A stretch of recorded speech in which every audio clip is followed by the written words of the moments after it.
this is right there, right. The man fought wars in the ring. I mean, face facts, you're in his shadow. I don't know if there's any way out. All right, this is King Bucho. Welcome to BDA Boxing, the Boxing Debate Arena. I want to thank you for being here. Who do we have here? Antonio Hernandez in the chat, Ralph Unreal, Langsbury, Alfredo Contreras, Jamie Radon, and So Passive, Paracua in the house. All right, let's get this party started. So let me go to the Discord over here. We already have Mr. BDA and Gonzalo. Yo, guys, Gonzalo, BDA, what's up? What's up? How's it going? Yellow. So today we're going to be talking about the future. We just had the Ring 4 card. And so now we're going to look ahead. You know, what's going to be happening. We already know David Benavidez is going to be fighting Zurdo Ramirez.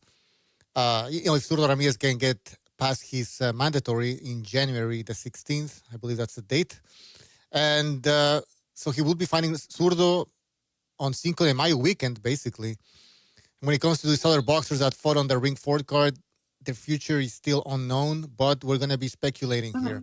All right, BDA.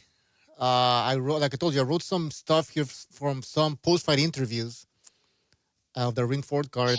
I took this from the Ring Magazine website, all right?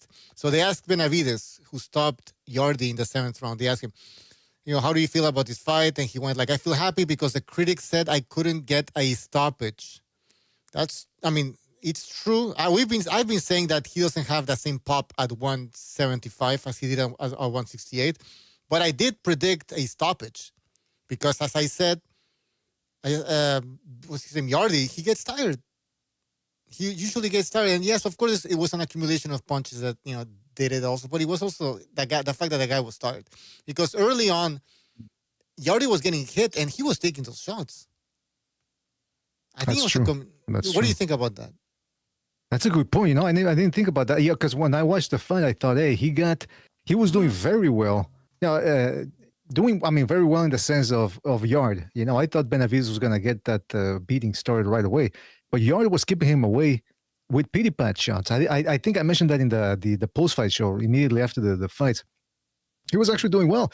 It just seemed to me like from one round to the next, he just got tired. He deflated. Now, it's true though. It's the Yarde guy essentially got tired. Now I give credit to Benavidez for doing that. But I now hear some people saying, see, he carried his power. Then how come he couldn't stop Gvozdyk, an old Gvozdyk? Beterbiev beat up and stopped an older Gvozdyk. So this whole thing of his power, I think people are getting a little carried away here. I already heard some people on Twitter saying, you see, Benavidez is still the monster.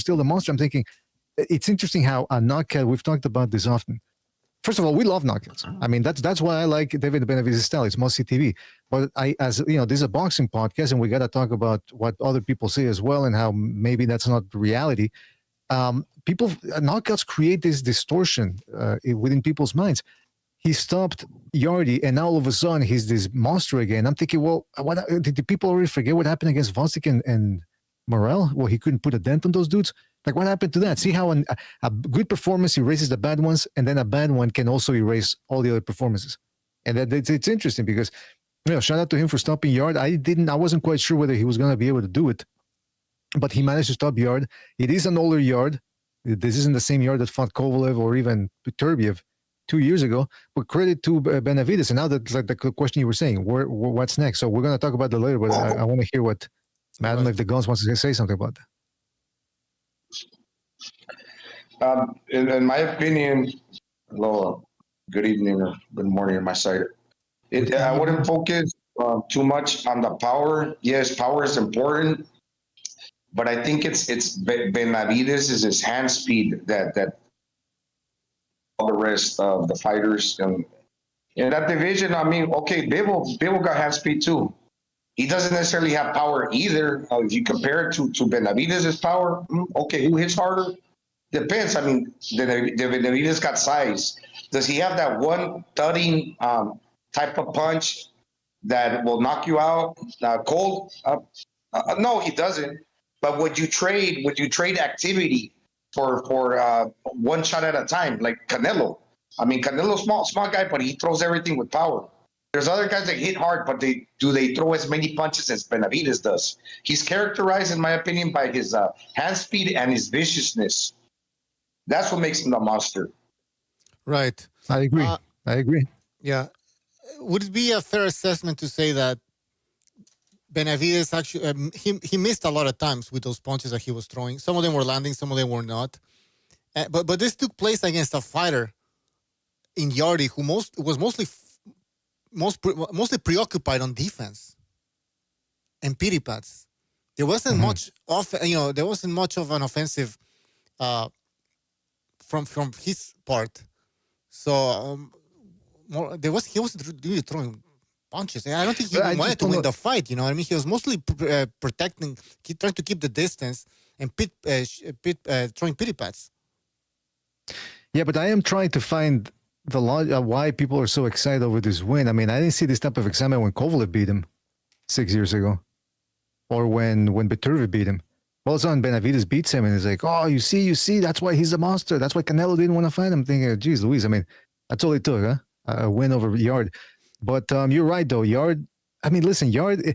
When I did that video about for the preview for the fight, I mentioned that Benavidez is the complete opposite of Yarde. Yarde started out way too late. And instead of making him fight more to his dimensions, because, he's a big, strong guy, instead of having him learn how to have a good guard, come forward, beat guys up to the body, they try to, I don't know if it was his choice or if his trainer's choice, but they try to make him fight like a slickster, like a mover. And that's not his style. He doesn't have the muscle. He's way too muscle bound for that. So, meanwhile, Benavidez, he's a guy that he started out sparring very young. And he was sparring professionals when he was a teenager. So he developed those, Gons has talked about that before too. He develops the good habits that usually come when you're sparring guys that are much better than you early on in your career. So by the time you're 21, you got a lot of experience. Yeah, it's not the same thing as actual professional experience, but it's a whole of a lot better than some guy fighting in coming up in a gym in North Dakota or something, when there's nothing there for boxing, as far as I know. I'm not picking on North Dakota, but I'm just saying, it sounds like a place that's in the middle of nowhere, who the fuck's going to train there? So you see the contrast there between a guy like Benavidez and Yarde. Yarde did okay for the type of fighter he is. But man, I mean, I do got to give credit to Benavidez. He tired him out, and when he tired him out, he went for the kill, because we saw other fighters on that card that could have gone for the kill and chose not to. But again, I would say, go ahead, Gonzalo. No, I would say that, he's got size, he's got speed. And when he decides to throw a punch in between the many punches that he throws with power, he can. So not only, like, for example, you were mentioning that Yarde was on the defense, because Benavidez's approach, his style is to constantly punch. And so it's a nagging type of approach. It's hard to deal with. And when you think, okay, I'm gonna block, I'm gonna throw with him, all of a sudden Benavidez's instincts are to throw one in between the many shots that he does throw with power. He can't pick it up and throw something that can catch your attention and hurt you. So to constantly maintain that rhythm that he brings as an opponent facing him is kind of difficult, because he's throwing punches throughout the whole 3 minutes of a round, which in comparison to other fighters, they don't throw as many shots. That's a good point. Yeah, that's why he's very, that's a very astute breakdown right there. That's why I say the only guys, because he's very, very good, but is he good enough based on what I've seen to beat Bivol? That's exactly. the thing. But that's why I'm bringing up this thing. What did Yarde bring to the table? Right? Because he maybe made what's his name? Benavidez look better than what he actually is. Because again, we saw Benavidez against Gvozdyk. He didn't look like that monster. We saw him against Morel. He didn't look like that monster. Now he looks like a monster again, but against Yarde. So we gotta contextualize all of this stuff. By the way, let me just continue with this. Benavidez said, "I made this fight look easier than the Kovalev and the Beterbiev fight that Yarde had against those two guys." Well, he also fought an older version. That's true. Yarde is 24. Yarde is 24. I wrote over here, he lost to Beterbiev in the 8th round in 2023. And then he lost to Kovalev in 2019. Jesus. Yeah, by the way, let's move on to like what Yarde said because I want to save the Zurdo stuff for later. So they asked Yarde what he thought about the fight. He says, I gave him a look he's never seen before. I can hit and box.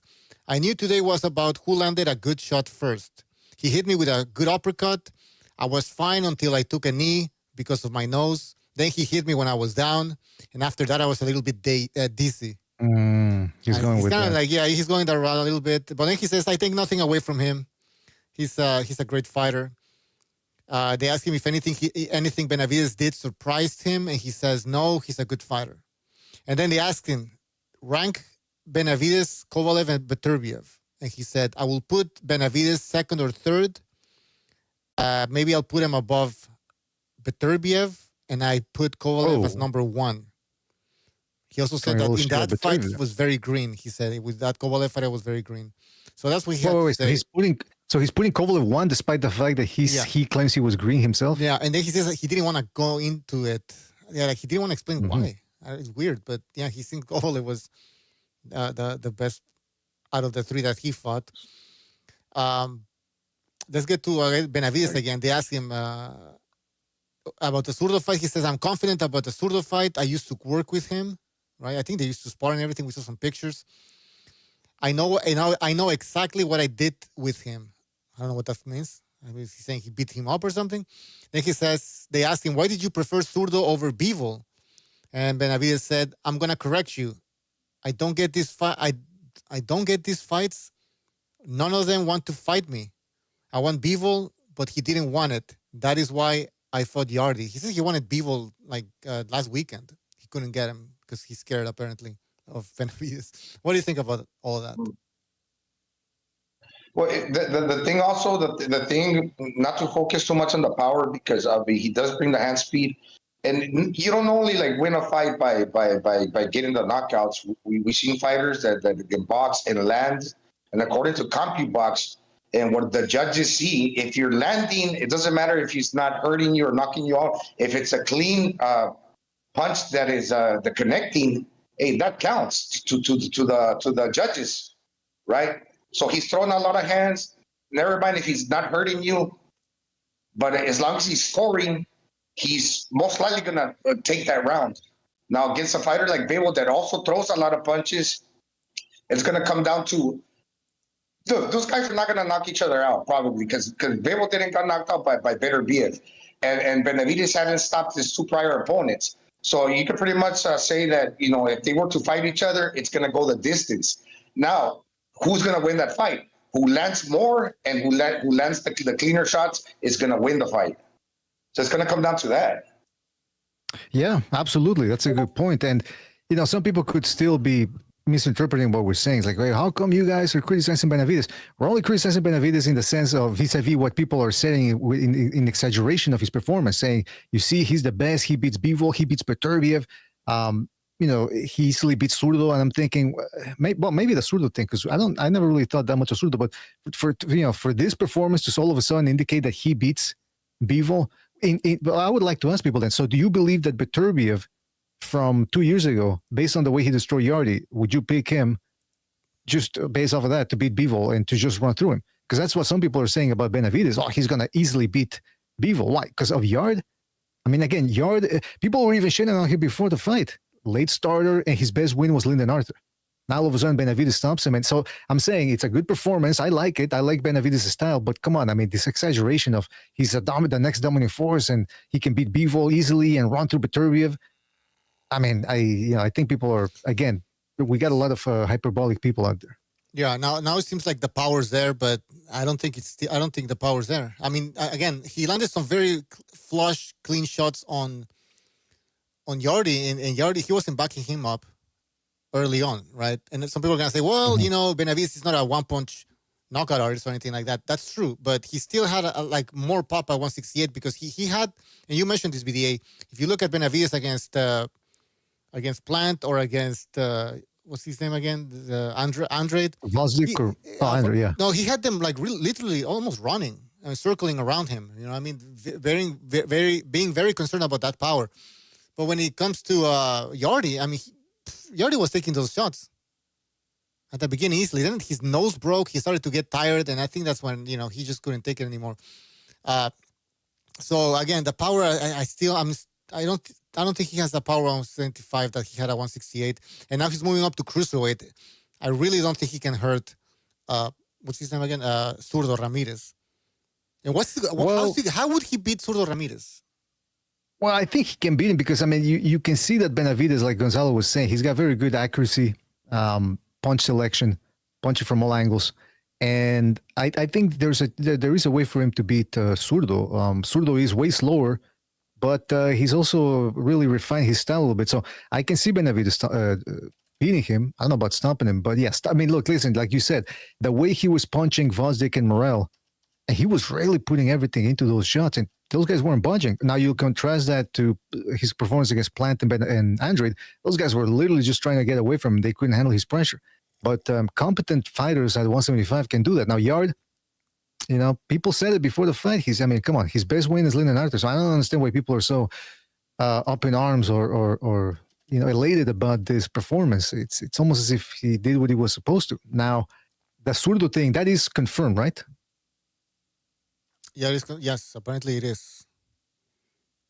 All right, well, we'll see what happens. Now, apparently somebody just posted on the Discord that, what's his name? Lukowitz.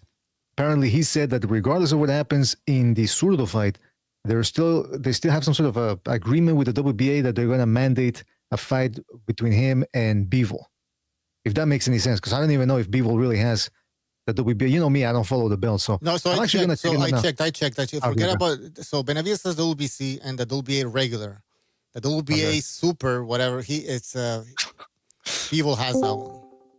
Jeez, Luis. Yeah. So forget about the regular. I don't know what that means. He's not the WBA champion, basically. Benavidez is not the WBA champion. It's Bivol. Yeah. So you got that Bivol. Supposedly that fight's gonna happen, but the thing I don't get though is, Benavidez was talking about, as far back as I found another clip there or another link in November. 1st of November, he was already talking about he wants that Bivol fight or the Beterbiev fight, either one. He wants those fights. Then all of a sudden, this fight barely ended, a couple of minutes, and already they're saying, "Oh yeah, we got a Zurdo fight lined up." So they were negotiating that fight way before. Or maybe not, I don't know about way before, but they were negotiating. So it almost seems, again, call me a cynic or whatever, but it almost seems, again, with this smoke and mirrors type of Devin Haney type scenario where they tell you they want to fight one guy, meanwhile they were already negotiating with another guy beforehand. Because, you got to, some of these deals, sometimes they can get done quickly, but oftentimes not. So they were already, probably likelihood is they were already negotiating the Zurdo fight way before. So, when they talk about, I want to fight Beterbiev and Bivol, meanwhile they're already negotiating a fight with Zurdo, kind of looks like they were swerving the other way. It's almost like, after Canelo, there was a time where Benavidez used to talk about Canelo, and then he said, "Oh, I'm tired about Canelo. I don't want to talk about him anymore. I'm done with him." Then he starts saying, "Oh, I want Canelo." He starts repeating his name. Then when Canelo loses to Crawford, "I'm done with Canelo. I'm never giving him a shot." And then during fight week, he was back to calling out Canelo or mentioning him. So it's difficult to really ascertain what he wants to do or what the reality is based on what he's saying, because they seem to be two different things. Right. It's maybe because he's having trouble making weight, so he's okay. I was at 68, now I'm at 75. If I can't get fight with Bivol or Beterbiev because one's injured, they're basically fighting in between each other. Supposedly they got a third fight coming up, and I'm having a hard time making weight. Well, what's the next best name or accomplishment that I can achieve? Because if he beats Zurdo, now he becomes a cruiserweight champion. Okay, now I don't have to deal with struggling to make the weight, because those two guys, even though I'm calling them out, they're probably busy, like I said.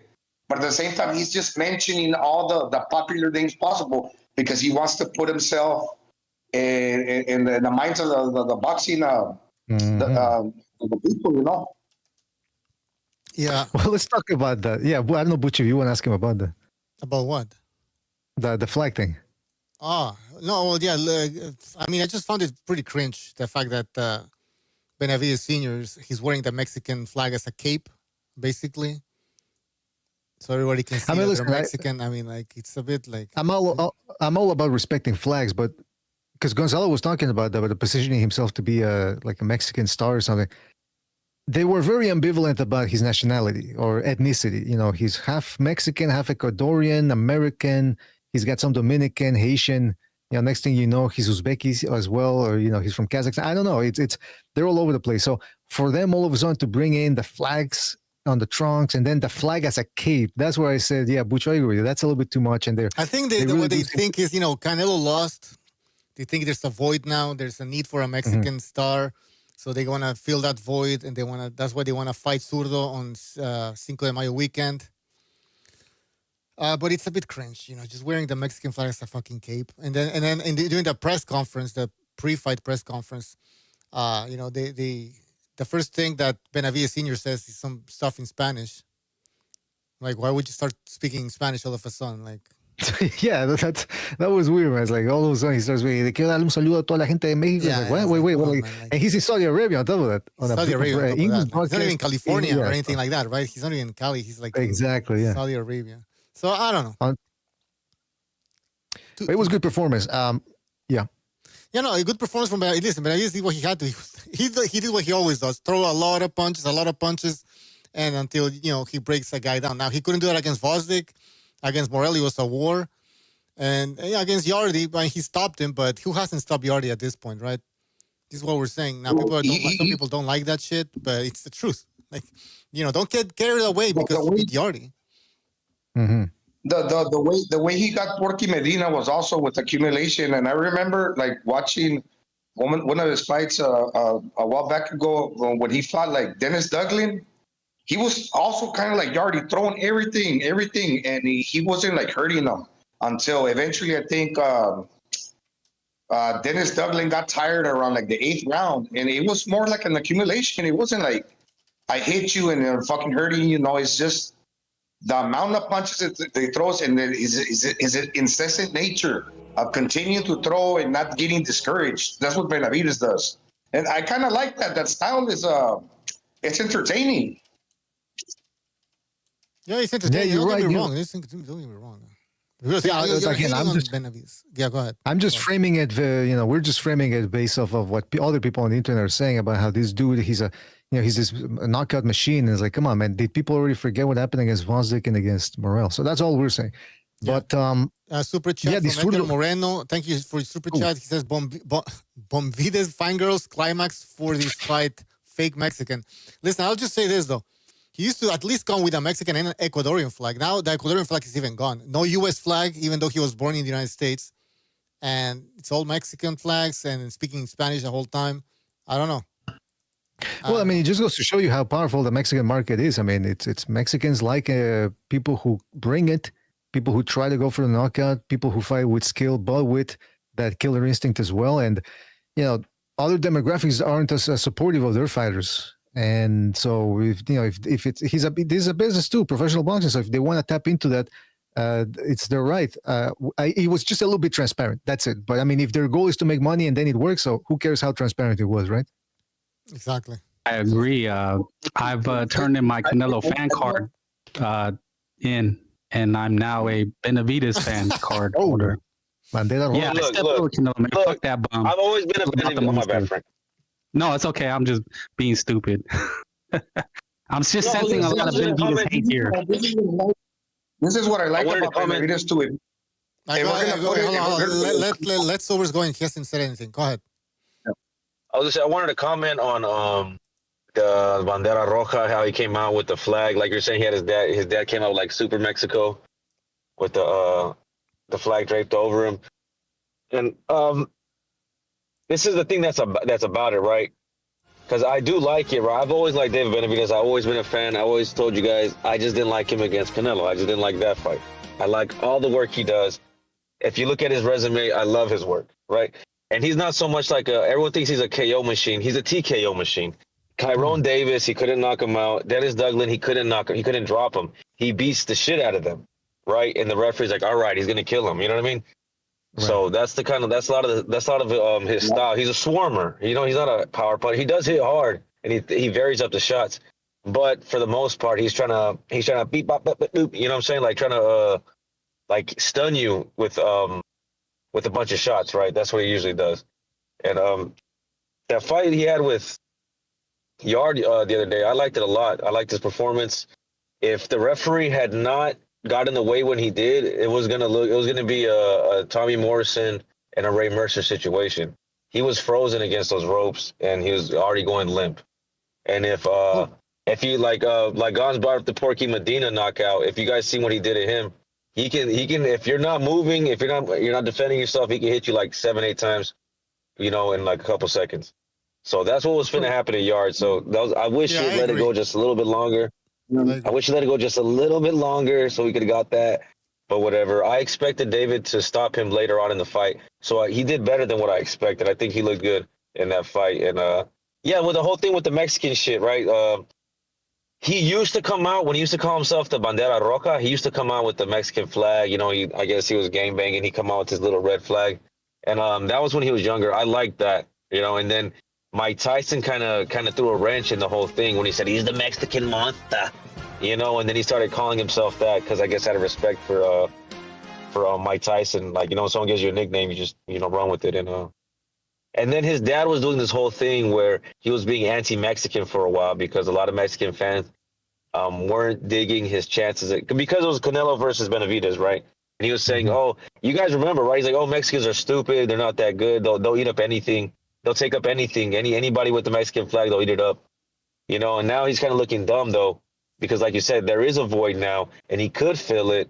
But all that shit he was talking about, it all happened, in Ecuador when I was 6 months old. I was made to run 16 miles a day. Did y'all hear that interview where he talked about how he has childhood trauma? I need to find it. I need to find that shit. I'll see if I can send you the link. But he's talking about how his dad used to make him run 6 miles a day when he was like 6 years old. And I'm like, if that's true, why were you such a fat ass when you were 13? Oh, Right? Maybe you need to learn how to box, maybe it was lose like a weight. disease or something. I don't know. I'm just saying. no, well, I mean, that's the thing, though. Jogging doesn't really make you cut. I don't know if you've seen those dudes that run marathons. Little Those guys flabby? long nothing, but yeah, they look flabby. So if you really want to burn Nah, fat, but it's that's a high no. But you can lose some weight. Just Well, look at cardio. David. He Wait, was what was flabby, gonna say? right? Weight, man. Yeah, but that was gonna say when you're a kid, you're not gonna get flabby by jogging. So like you said, he was just No, eating no. way too much, man. Anyways, When yeah, you go were ahead, mentioning something about like he swarms, he throws a lot of punches. I think like when your opponent, when he goes like kind of like that lip mode because you're overwhelming him and all of a sudden your body goes weak. It doesn't necessarily have to be that a hard punch that hurts you. It could be just a quick punch that catches you clean when you have no more strength inside you. That you cannot brace your body, you cannot protect yourself. You're basically just there to be it, like, and hurt because you're not strong at all because you try to defend yourself so much like to keep them at bay, to protect you, and all of a sudden you have no more strength left to really defend you, to defend yourself. And the thing I like about Benavidez too is not only that he throws like a lot of punches, he doesn't like to clinch. He rather like free himself to continue throwing instead of tying you up, and that makes you think, oh man, this guy is game. He's willing to fight, even though he lacks the power. He still want to throw and continue throwing until let's see who throws more and who lands first and who gets the knockout. He goes tit for tat with the opponent to the very end. ¿Sabes qué, Gonzalo? You know what I think that Benavidez does that I don't think people are bringing attention to, that I feel like I noticed with Yarde? He varies the power in his punches very well. He knows how to throw the pity pats and when to throw them and when to throw the shoe shines, and then he knows when to throw some ass into his shots. Yes. I seen when he was trying to hit Yarde hard as fuck. When in the 6th round, it was a kind of back and forth, right? David was kind of walking through his shots, but Yarde was also not respecting Benavidez's power, right? So, well, one thing I did see was Yarde leaned up on the ropes and he slipped a punch for Benavidez. He countered with the right hand. He basically landed his best punch on Benavidez and he walked straight through it. And for a while, David I don't think he was throwing his shots too hard at Yarde, almost giving him like a false sense of a security. And then when Yarde was having his best round in the 6th round, halfway through it, he just turned it up and he started hitting him hard and he started busting his face apart.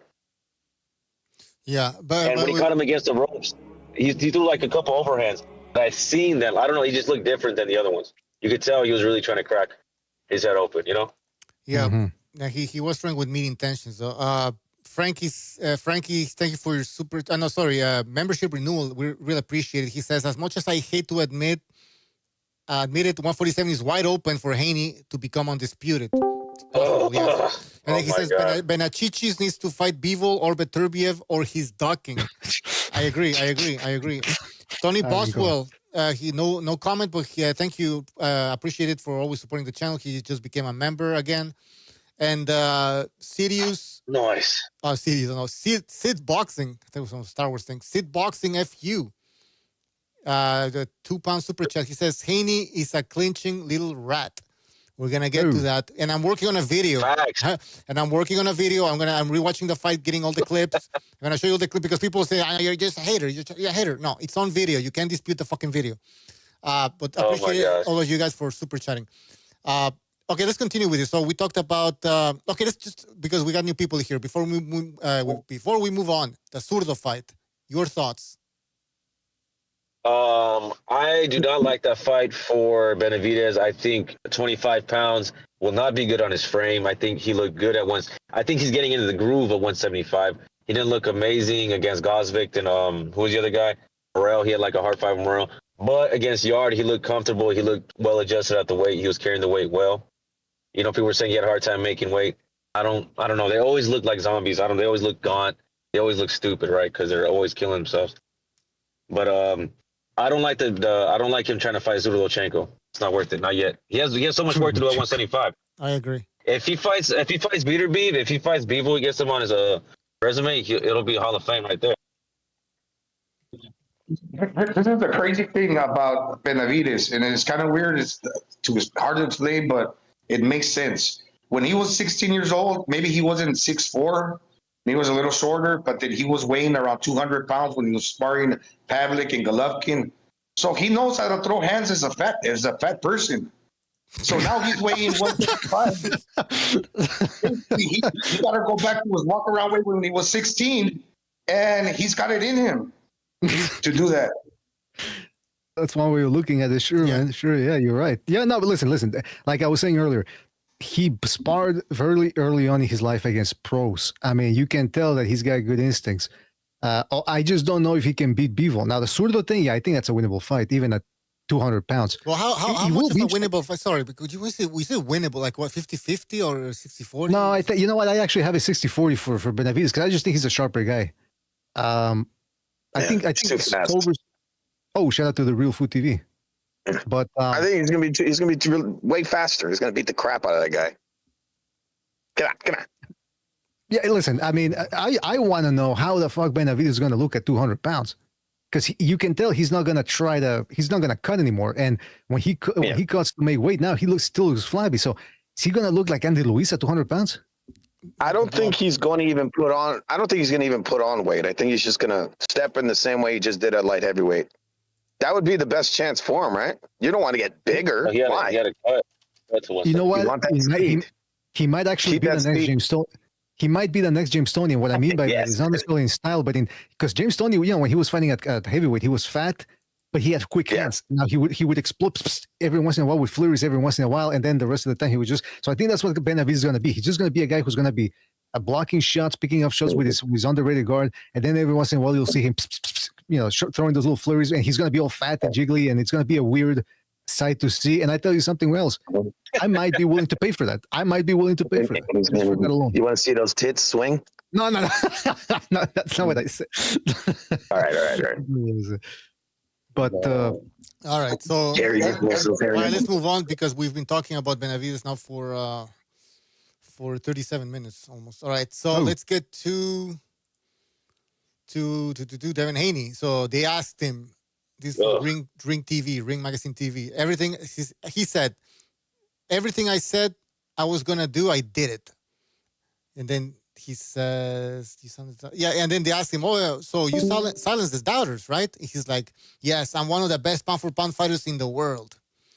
And then they asked him, is there any extra motivation when you fight these guys that talk a lot? He's like, yes, I'm used to, He says, I used what Norman Jr.'s camp said, and I used it as fuel. I also used what the critics say as fuel. I shut them up.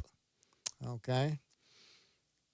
Part of the game plan was to get him early, sting him early, and shake him. He thought I couldn't hit the plant. I don't know what the fuck I wrote. The plan was to get my respect. Anyways, the plan. I went in there and handicapped him. Okay. Then they asked him, who's next? And he's like, it doesn't matter. Whoever my father says. All right. Whoever my father says. I mean, come on. Yeah. This was the best guy at 147. And That's my dad. That's my dad. He said this is the best guy at 147, and I took the whole division in one fight. I mean, yeah, okay. We talked about that before the fight. That's how bad the 147-pound division is. That he's the best guy at 147. Norman, a guy who's 24 years old, whose best win was Santillan. I mean, come on. Again, we were talking about Benavidez, how people are turning him back into a killer all of a sudden. Like he's back to being the 168-pound version of himself at 175. Same thing with Haney. He beats Norman.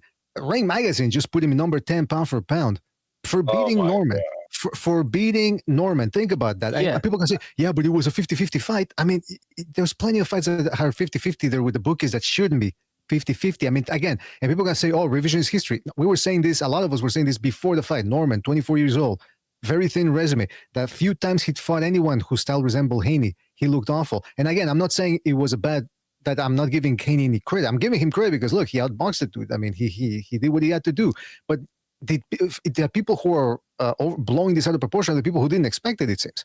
Oh my God, he beat this dude. He beat that. No, he was all right there in front of you. Some people were picking Norman Jr. not because not because Norman is a great fighter, but they picked Norman because the expectations for Haney are very low. That's pretty much it. Nobody knew who Norman Jr. was. If he is the best at 147, then what does that tell you about the division? Exactly. See, that's what you keep saying. Oh, I beat the best. I beat the best. Who? When? Like, what's the contest here? A loaded division? No. And those people are saying, well, look at Devin Haney's. At Norman Jr.'s face. Like he got busted up. He got he got beaten up, like or something. Like he didn't get beat up.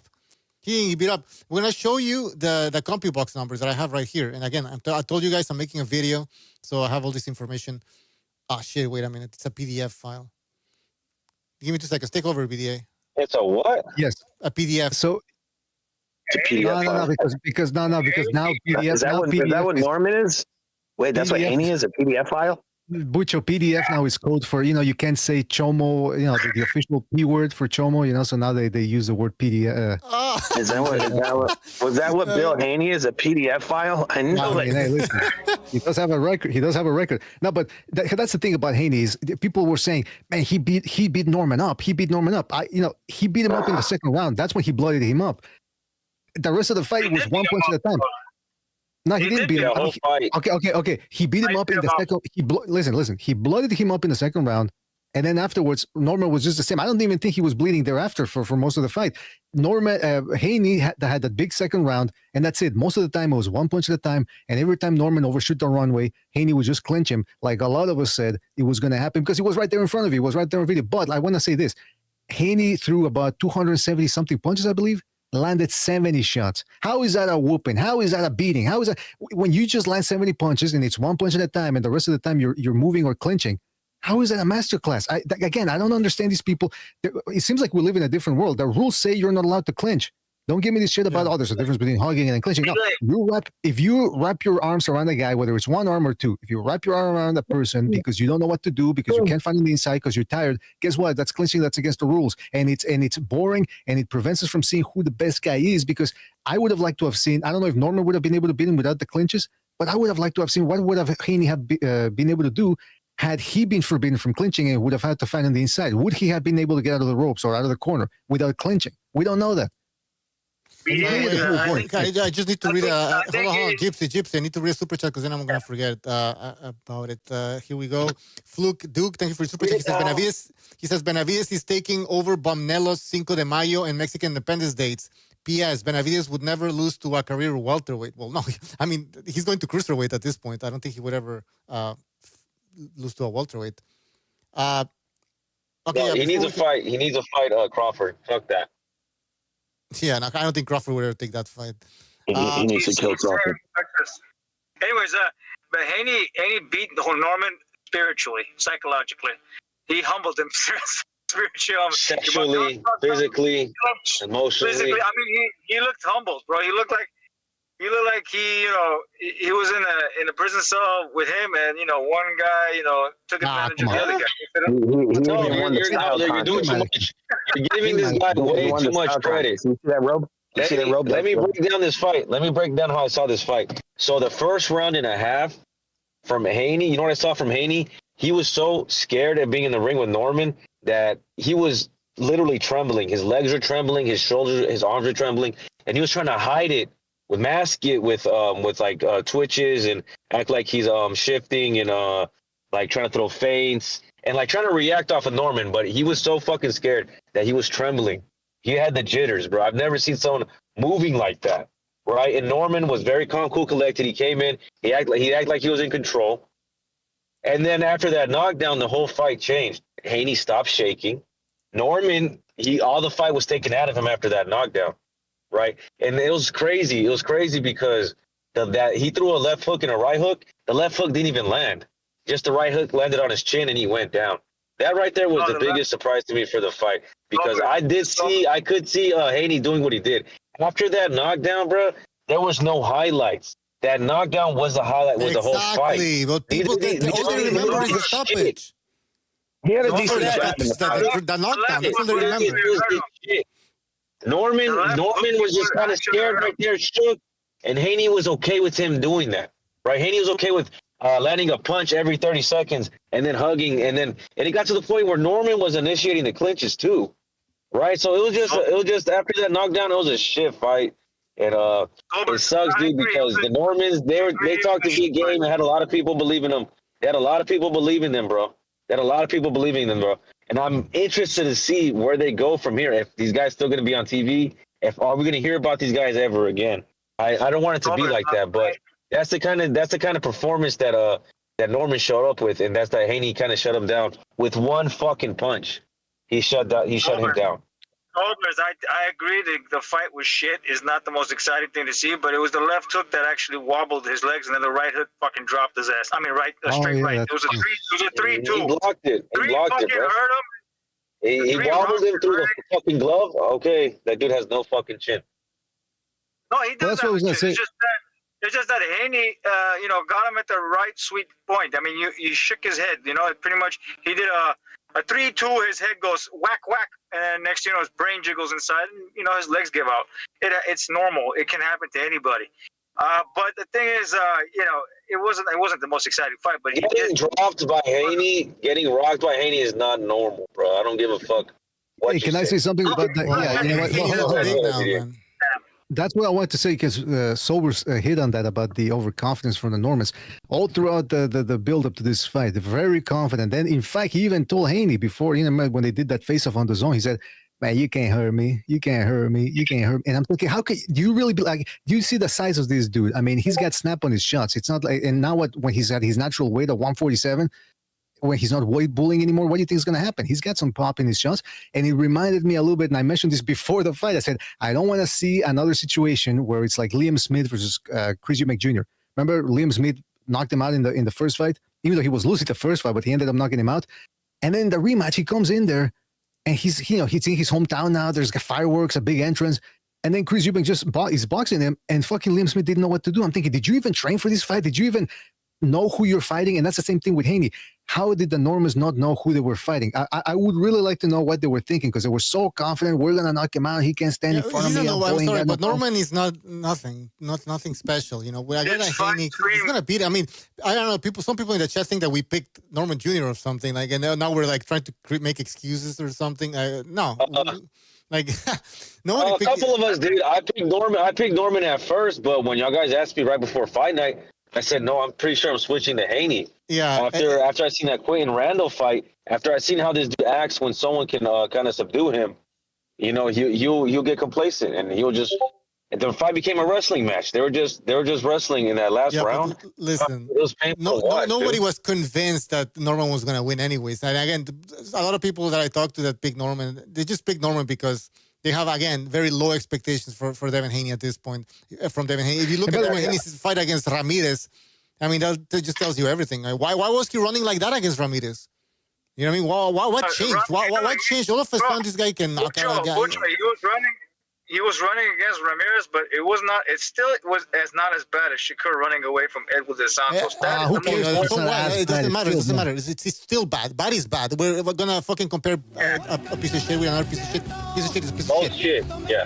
Hey, by the way, I wanted to say too, though, because Ryan Garcia, there's still people out there that think that the Austrian had something to do with it, even though Ryan Garcia, submitted a hair follicle test, and according to Dan Raphael, which proved that there was contamination involved. And people say, well, why did he get suspended? Because he didn't disclose the supplements he was taking, which he claims were contaminated. So that's the reason. Because my thing is this: a lot of people would probably say Norman's that much better than Ryan Garcia, right? That's why they're elevating Devin Haney into the top 10 pound for pound, because he beat Norman, like you said, Bucho. They think Norman was special.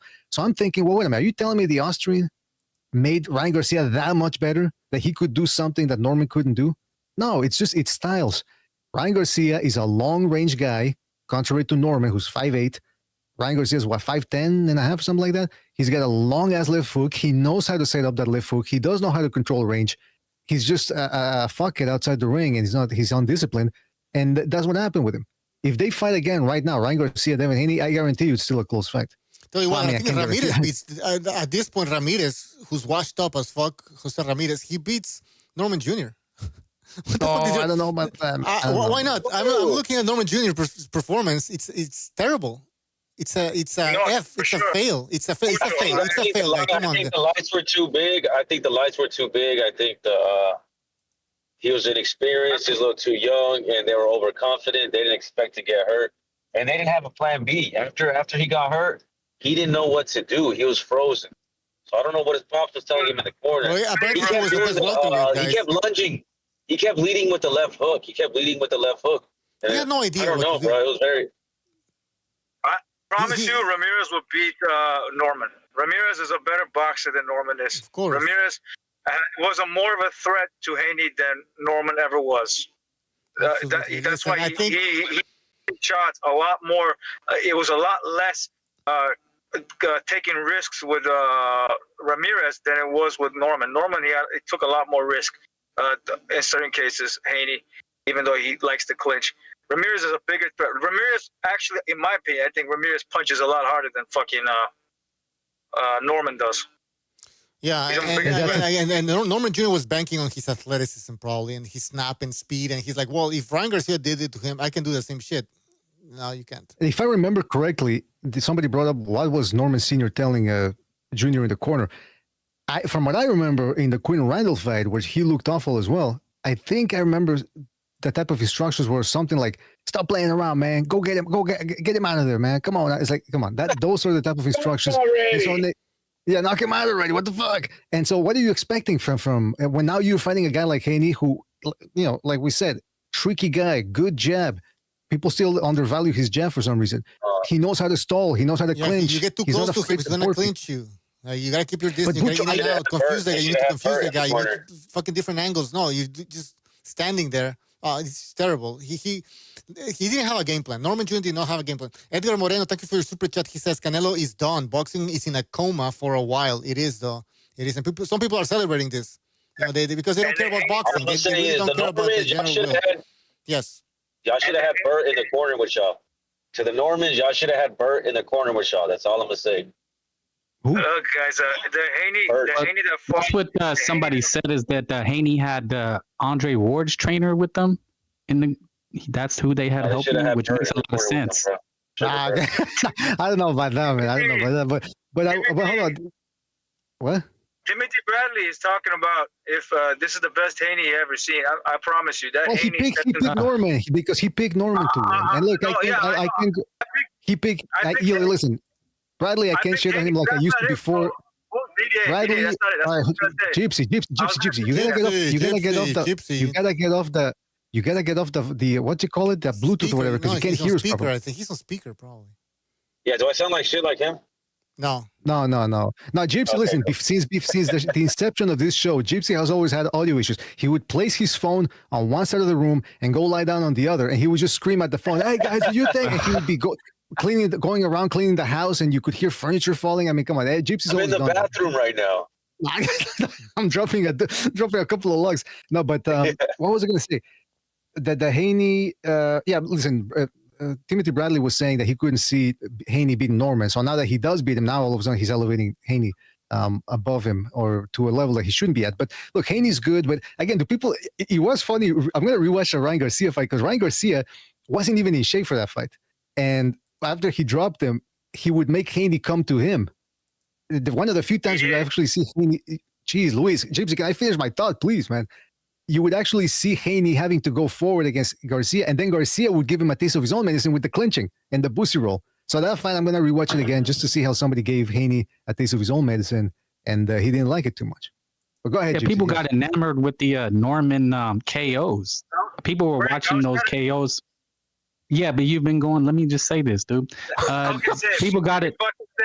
People got enamored with the Norman's KOs. You know, they watched Sasaki KO and the Centillion KO, and they thought he was a KO machine, which just wasn't the truth. This guy was average to decent at best. He was never elite. Who did he get his belt off of? A vacant title and elevated? He was good on the inside. He's good on the inside, right? So you see Sasaki and Santillon, they try to meet him on the inside, right? And that's why he looked good. But against like BDA, when BDA said this fucking name before the fight, I went to go look at the highlights. I went to go look at that fight. I was like, oh my God. All my hopes for this dude winning the fight were kind of dashed right there. You know, y'all go look at Quinn Randall. He was holding him. I mean, he did the same thing that Haney did, except he won, right? He got a knockdown in there. But that's the thing, though. Go ahead, I was going to say, let you say. Go ahead. I was going to say something. Timothy Bradley said, I know he picked Norman. I'm just saying, Timothy Bradley said that was the best fucking Haney that they ever saw. And I'm telling you now, if Ryan Garcia goes in, the same Ryan, by the way, the same Ryan that fucking destroyed him the first time around, we'll do the second time around that same Haney that fought Norman, because he's right there for that fucking left hook. He's going to throw 3 of that shit. He's going to land. 2 of that shit's going to, one of them is going to land. And he's there for that shit. It was not the best. I mean, it's probably not the best. The best Haney I've seen was the Prograis version. But then again, Prograis is 2 left feet. But that was the best version of Haney I've probably ever seen because of how he moved and how he's avoiding the shots coming from Prograis. Prograis was a dog, dude. He gave up. He didn't come to fight. After he got knocked down, he basically gave up. Prograis wasn't a live dog. Nah, I'd say Prograis gave up. Bro. His confidence was higher. His ability to take chances and all. I think he came in with that same mentality against Ryan, and that fucking bit so wrong in the opposite side where, you know, to this day he remembers it. It sues the motherfucker for it. But yeah, but the only problem is that Ryan is gonna have to overcome that. They're gonna need a ref like this Taylor guy that penalize the clinching, because anybody who faces this guy, let me finish, dude. Anybody who faces this guy is going to have to overcome clinching. And if a ref doesn't penalize it, then it's going to be really hard to beat him. Yeah, but the clinching ain't going to matter, bro. He's going to catch him. He's going to still catch him. You're sadly mistaken that clinching can overcome a lot of things. You underestimate the power of the clinch. What was he doing in the first fight? Clinching for the crotch area of Ryan. He's going to get caught, bro.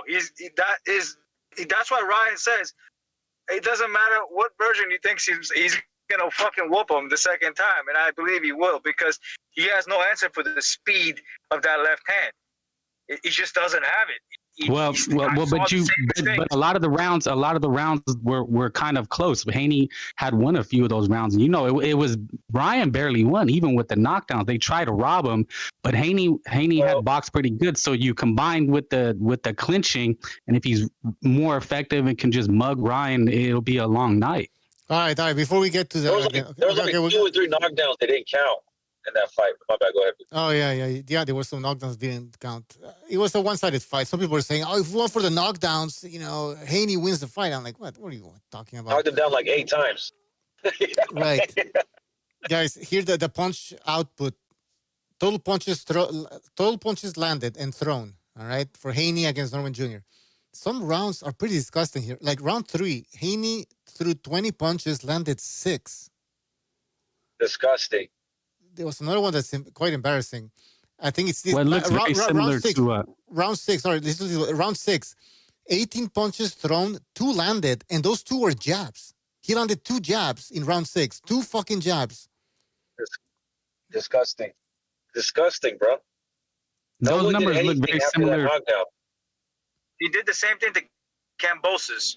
Nobody was complaining about that shit. Camboso, What do you mean nobody's Camboso's complaining? is better than Norman. Who wasn't complaining? All right, Gypsy, you're crazy. Everybody was complaining. It's one of No, the there worst. was a lot of Wait, people that were like okay with it. Didn't Top Rank put a clinch counter in that fight?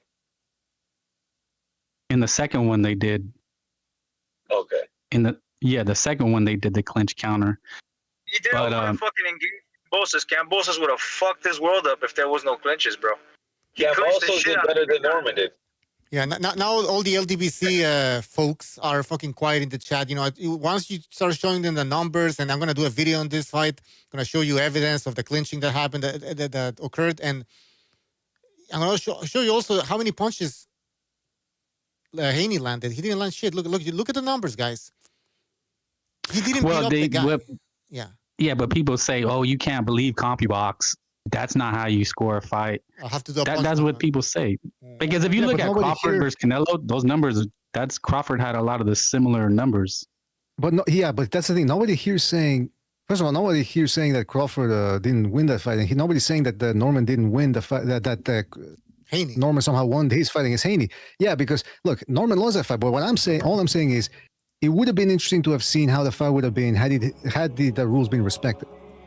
And that's what I don't understand. You remember, I don't know if you guys remember, but whenever somebody fights Haney, you should be able to go to the ref and say, ref, please watch the holding. Let's keep this, let's make this a clean fight. You know, put it inside his head that, hey, this dude's going to be clinching. So every time he clinches, at least maybe it's a competent ref or non-corrupt ref. He's going to be seeing the clinches. But no, they allowed that. I mean, again, Norman is at fault for overshooting the runway. But just because he's at fault for that doesn't allow Haney to clinch him. And then I hear people telling me, like after the show, well, it's Norman's job to get out of the clinch. No, it's not. It's the referee's job to apply the rules. It's almost as if saying, hey, if a guy headbutts you in a fight and the ref doesn't do anything about it, you should headbutt him back or elbow him back. Like, no, some refs are fucking either corrupt or stupid. They missed the first one and then they penalize the guy who's replying with the foul. So no, you can't. It should be the ref is the first line of defense to apply and enforce the rules. And with these fucking professional fights, they don't do it. It's insane. By the way, the average punches thrown for a welterweight fight is about 55 punches. Haney threw 22 per round. What a beating, a whooping. That's a whooping. Punches, landed 4 punches. Threw like 16 punches, 12 punches. And how many were jabs? Just simple jabs. Anthony, one example, round 6, he threw 2 punches and 2 were those 2 punches were jabs. He threw 2 jabs. He landed 2 jabs. He landed 2 jabs. Ocho, you're not counting the thrust from the hips. There's a lot of thrusting from the hips. That if you count those, then that's crazy. But you know what, boy, Bucho, that was a whooping though. 22 punches per round. Everything's a whooping now. He goes 12 rounds, it's a whooping. You know, it might be a 115, 113 fight. You know, it's a whooping. But you guys said it though. I mean, do you really think they enjoy it, or they're just saying it to stay on code? They don't even pay for these fights. They don't enjoy these fights. They don't pay for these fights. But for them, it's a political reason why they watch boxing. They're militants. These people, they don't enjoy the sport of boxing. Yeah, of course. And they don't care if the sport dies. They don't care if there's no crowd. You know, who gives a shit? They're not gonna go to the fight anyways. I mean, they don't even buy the fight. Why would they even buy a ticket to a fight? Sure, they're never gonna fucking sell out. Haney will never sell out a stadium. Ever. But these people, they just show up on YouTube praising him as he's some sort of star. Now he's a star because he beat Norman Jr., who nobody knew about, and because they just put like this guy Haney in the top 10 pound for pound list now. So he's on his way to becoming a star again. An attraction. He's not an attraction. He's not an attraction. And by the way, I'm glad that. Oh, go ahead. Yeah, I checked do you guys know who the IBF welterweight champion is? In welterweight? Yes. Oh, yeah. Welterweight. Me? Off the top of my head. Anybody. Lewis Crocker, isn't it that guy? Lewis Crocker or something like that? That's right. The guy from Home Alone. Canadian? No, wait. Hold on. Macaulay Culkin? He sounds like that, the name. I have a picture of the guy. He's I'm just glad that they let Conor Ben talk shit about Haney. You know, he just said, man, this guy is afraid to fight. I mean, he just told it like it is, But is Conor Ben any better than Norman? Would he fare? No, no. You don't I think think, he I think he'll do better. No, I think he will do better. I think he will do better. I think he'll do better. I think he'll do better than Norman did. Norman did terrible. It's hard to do worse than him, bro. Yeah. At least Ben will take chances. Hey, wait, hold on. The only way you can do worse than that is if you let Haney knock you out or something. This fool didn't do nothing. You guys might not like this, but I would like to see Jack Catterall against Haney. It's been a long time coming. Negative. Jack Catterall, because he beat this guy. No. Earl Stevens, thank you for your super chat. He says people that were entertained with a Haney fight are hypnotized by shirtless black men hopping around. I mean, seriously, it's just hype, man. It's just hype. He didn't beat a well-established welterweight champion. He beat a titleist. And again, you want to talk about titleist? This guy's a titleist. A guy nobody knows about. Where is it? Lewis Crocker from Northern Ireland. That's right. He's a champion too. So I guess whoever beats this guy, well, we got to praise him because, he beat a champion. Here you go. The IBF welterweight champion, Lewis Crocker. I think I'm making my point here that just because you have a belt doesn't mean like you're some sort of like an extremely good skilled boxer. Edgar Moreno, thank you for your super chat. He says they are the biggest racist hypocrites and swindlers. I completely agree. I think we know who he's talking about. Yes, go ahead. Yeah, this whole Haney thing, Dan, it will be interesting to see where he goes next, because now we know Ryan Garcia is going to fight Barrios. And I'm not convinced Ryan Garcia beats Barrios, by the way. I know everybody thinks, listen, at the end of the day, Ryan Garcia still hasn't really worked on that right hand. He claims he had that right hand injured, I think, against Rolly Romero, but I'm thinking that what happened to the left hook? He landed some good jabs. See, that Rolly Romero fight was still close, by the way, too. I don't see how that exposed Ryan Garcia, not especially when you already know that Ryan Garcia is a guy who doesn't take most fights seriously. So with that being said, I don't even know if he beats Barrios because I don't know how seriously he's taking Barrios. Maybe he thinks, I hit harder than him, or they're about the same size, though. And even though I do think Ryan Garcia's left hook is stronger than Barrios' right hand, Barrios' right hand can still crack. So if Ryan Garcia goes in there with the same mentality as a Brian Norman, or the same mentality that he had when he went in there against Romero, I'd be surprised if you see Ryan Garcia lying on the canvas again, looking up at his trainer going, what happened? And by the way, his trainer, no longer Derek James, now it's his father, Henry Garcia. So who knows how good he's going to look in there with his father just letting him do whatever he wants. Yeah, it's just how about I know Campbell was a southpaw, but just a long straight right hand could catch Ryan Garcia because also, by the way, he is Cheney. He is Cheney. You talking about Ryan Garcia? Where you going? Yes. Yeah, Ryan Garcia. Ryan Garcia's he's a little bit Cheney. I mean, again, he was dropped by Tank, who's a power puncher. Rolly Romero can crack even at 147. But it's just the same applies to Barrios. Lightweight guy. Oh yeah, Campbell. Yeah, Campbell dropped him too. But Barrios, and that's what I'm saying. That's why I don't expect Ryan Garcia to just walk in there and beat Barrios. Because if people are expecting Garcia to drop Barrios, listen, is Barrios Cheney? Not really, because again, it's almost a little bit the similar thing with Ryan Garcia. It's like the only people who have dropped him are Gervonta Davis, and it took Gervonta Davis 11 rounds to do it. Keith Thurman hurt him but couldn't stop him. And Abel Ramos is a big puncher. So, it's not... What? No, yes, BD, I was just... But I think when he got dropped by Tank, I think he just got deflated to the solar plexus. That's how... I'm talking about the first knockdown. I'm talking about the first. Yeah. Anyhow. Because that's what I'm saying. So, Barry is the same thing. Okay, he's been dropped, but you got to be a big puncher to do that. And Ryan Garcia has a punching power, but... does he have the wherewithal and the discipline? And is he going to be in shape showing up on, when is that fight? February? I forget when they've announced it for, but which one? Yeah, I don't know. The Garcia versus Barrios fight. I don't think he has a date yet. I haven't heard a date for that fight yet. No. And fuck around. He doesn't come in there mentally stable on one hand, and then again, Mario Barrios, he's probably feeling like all bad to himself because people always say, he's not good. You don't think he reads the comments? That he's just not a good champion. So he's gonna want to prove himself. Hopefully, we get a good Barrios to the body. BDA, Ryan will hurt Barrios to the body. That's where he's gonna get him. Not to the head, to the body. He's gonna you know, hurt him to the body so badly that he's gonna take him up from the top. I think that's what's gonna happen. I think he's susceptible for that lead him to the body. And Ryan is extremely good. Lord. That's what I believe. It might not happen, but that's what I believe is a huge possibility. That's why Ryan is super confident going into the Barrios fight. He feels like he can pull it off. Hey, by the way, BDA, I posted a picture of in the BDA community section. I posted a picture of Devin Haney, and I said, "Man, he's looking big. You can see his back muscles and his abs and everything." And then somebody replied with this comment. They said, "You know, it's funny because people criticize Devin for not throwing enough punches, and people are criticizing Abdullah for getting hit too much. Y'all need to make up your mind." I'm like, okay, what the fuck does this mean? People criticize Devin Haney for not throwing enough punches. It's like not taking a lot of damage.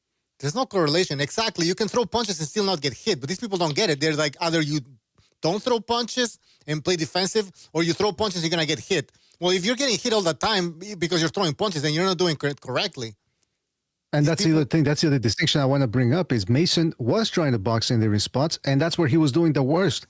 When he was boxing and giving Noakes distance, Noakes was catching him and strafing him with right hands. Just right hand. It's actually when Mason was on the inside and that's why I said after the fight, I said Mason could have actually stopped him if he would have stayed on the outside. But his corner and people like Sergio Mora saying, "Oh, he should be boxing from the outside." Why? Every time he does so, he's getting raked to the body with right hands or upstairs, and he was getting his head snapped back too with left hands on top of that.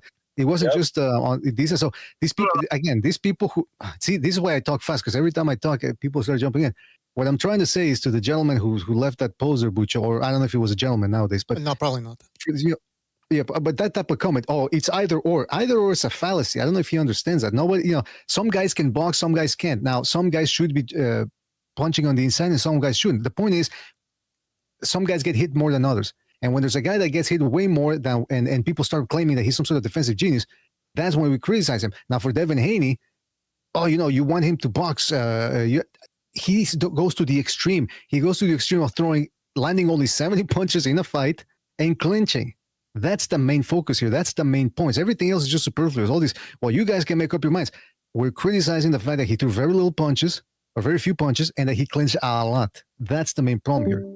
Yeah, and he thinks that Mason, because he threw a lot of punches, that he got hit. That's not why he got hit. No, even when he was running around like I said, he was getting hit. He thinks it's like some sort of a genius comment. That's what the funniest part about it. He's like, I'm so smart. Like, you're a dumbass.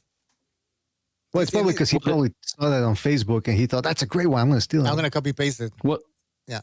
Just real quick with the Mason thing. The thing with Mason is that you only have so many fights like that in you. So you really can't fight like that 100% of the time at the top level. Your career is going to end sooner rather than later. And with Haney, man, you got to score. If you face a volume puncher, you have to. It's boxing is. I'm not trying to be a know-it-all, but you have to be defensively responsible, move around the ring, but you also have to have an offense. It's a lot of the trifecta. Exactly. Absolutely. And yeah, that's the other thing though. Mason is going to be okay because he's got the speed and the power. So there's not a lot of guys that are going to be able to jump on him the way Noakes was. I do want to see him tighten up that defense a little bit though, because you never know. But I think most guys are going to be too intimidated by his speed and power to really jump on him. But yeah, the point is with Devin Haney is he's not going to be selling tickets fighting this way. Eddie Hearn pointed it out after the fight. He said, listen, this guy, it's a business. And all he's doing is throwing one punch at a time and clinching. Nobody's going to want to see that, regardless of race. Listen, John Luis was a Latino. He was a clincher, jab and clinch. People hated him. There was a point in the 2000s where he was the most hated fighter in the world, the most hated boxer. So it has nothing to do with race. It's about John Luis. The what was his name? The side that the Puerto Rican. That's what I said, Latino. I didn't say Mexican. I said Latino. My bad. People could say, There used to be a time. I'm not trying to sound like back in my day, but there used to be a time when it mattered. There was a fight between Devin Alexander and Tim Bradley that was like one of the worst fights ever. And you never really seen those guys again. I think Juan Manuel Marquez, they said he had a fight where HBO wasn't going to let him back on because he stunk the joint out that bad. So yeah, it used to matter. The Salido fight, maybe? It was like one of Juan Manuel Marquez's first fights. on HBO, and I guess he was so bad they told him you're not going to come back, so he changed his style because he's not an African American. See, when it comes to Haney, it's like, oh, you can do whatever you want. You're the next Floyd. But they're starting to realize amazing. Yeah, they're starting to realize that at some point you got to tell these boxers to do something more. Now, when it comes to Haney, I think the Sheik is allowing Haney to box this way in a boring fashion as long as he doesn't lose, obviously, because the Turkey, he's planning on this big rematch between Garcia and Haney. So he's like, okay, I'll allow you to fight this way, but you got to give me that fucking rematch, Yeah. Can I say something about that Noakes fight with Mason? Yeah. So I think that Mason did well. I think he was fighting well, but he was getting hit too much or whatever. And to say that, like, not that he was getting hit was such a problem, right? Because as you get obviously higher, he's like, what, 21? So they're moving him pretty fast, right? Noakes was an undefeated guy. They're shit testing him pretty quick. And, he did okay. He didn't do bad. But like BDA was saying, it's not that he was getting hit. It's that he was getting his head snapped back. Right. Over and over and over. It's like you're getting whiplash every round, dude. Now, and sorry. He could look Mason. Noakes couldn't hurt him, right? Because he was undersized. And that's the thing about these fighters, brother. We were talking about this shit. The guys like Stevenson, Richardson Hitchens, Abuzaba Mason, Devin Haney. These kind of fighters, these kind of guys, even Crawford, even Terrence Crawford, bro. They're fucking starting at 126, 130, 135, and they're so oversized from their opponents, dude. No one can really do anything to them until they get up to 154 or 147. Devin Haney, he hit his third division, and the champion he's fighting is still undersized compared to him. You know what I'm saying? Like, none of these guys are the same size. Crazy. So they have to go to 154 or 147 for someone to actually land something of significance on them. Right? Like I'm saying, this guy Noakes, if it was a guy his size with his power, he probably would have got dropped, dude. The way he was getting his head snapped back, it was too often, dude. It was too often. You cannot get hit like that. But it doesn't matter because the guy's undersized. And that's just like how these fights are right now. Yeah, listen, go figure. Devin Haney, he fights Ryan Garcia, who actually the same size as him, and that's the guy throwing him around the ring like a rag doll. Go ahead. Facts. People are saying in the chat facts, and I agree 100% with what you just said. Mason looked bigger, and he was getting hit, but he was taking those shots pretty well. So it could be one of those situations where, because Mason felt that he was safe, that he could take those punches, that he just kept coming forward and taking those punches. Because I remember Golovkin was taking... You don't get your head snapped back on purpose, bro. No, yeah, but not like that. Because I remember Golovkin against, what was his name? Kell Brook. He was taking shots, but, the way Golovkin would take the shots is that he kept his chin tucked in, So he's getting hit, but he's not... There's not like his head's not being snapped back like that. But again, Mason was he took those punches. He was comfortable, I guess, but he can't do that against power punchers or fight or like that. He can't fight like that at 140. You know what I mean? So he better fix that. If it's something he needs to correct, he needs to correct it right now. You'll get away with it for another 2 or 3 divisions. Well, that's the thing, though. But he's 21, so I expect him to. He looks like a smart guy, so I think he's gonna tighten up on the defense somewhat. I don't know if he's ever gonna be a defensive wizard. But like the other thing is, like I was saying, is his combination of speed and power and counterpunching. I don't think there's gonna be a lot of guys at 135 who are gonna jump on him. That's what I'm saying.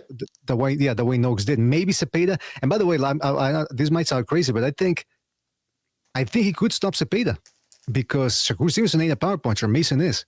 If he goes to the body, then again, might be too green for a guy like Cepeda because Cepeda can throw 1,000 shots and he goes to the body and he hurts people to the body. So you saw Shakur Stevenson was stumbling and tumbling there in that fight. So maybe I'm not saying that they would put Mason in there with him now, but I'm saying Mason, those body shots, man, those wicked uppercuts to the body. I don't know if there's many guys that can take those type of shots and keep coming the way Noakes did. I don't think he can stay at 135 for a long time. Yeah, well, we'll see, man. Yeah. You're gonna try and drain him, but you'll see. You'll see. Mm-hmm. Well, we have recognized. You want to jump in?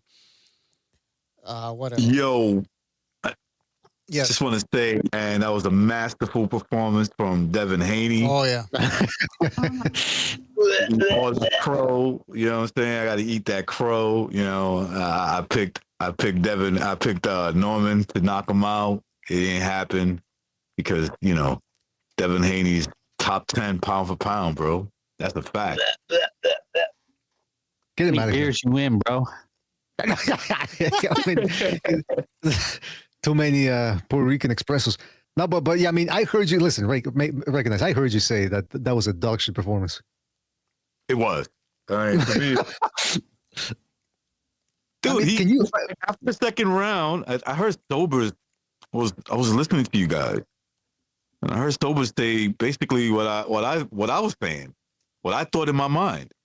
It was like, yeah, after the second round, where the highlight? Like, okay, did Devin Haney look? Did Devin Haney kind of neutralize them? I would say yeah, but a lot of that was holding, initiating clinches, and then Norman was clinching too. But you know, I would say this: Norman was clinching at a certain point. If you look real carefully, Devin Haney, when he'll kind of grab you, he'll clinch by ducking his head down to the middle of your chest and then bring his head up. Okay, like to cause the headbutt. In other words, with that big head and his shit lock he got on his head. And so he would put his elbow. If you noticed, he would put his elbow on his face. That was to stop him from headbutting you.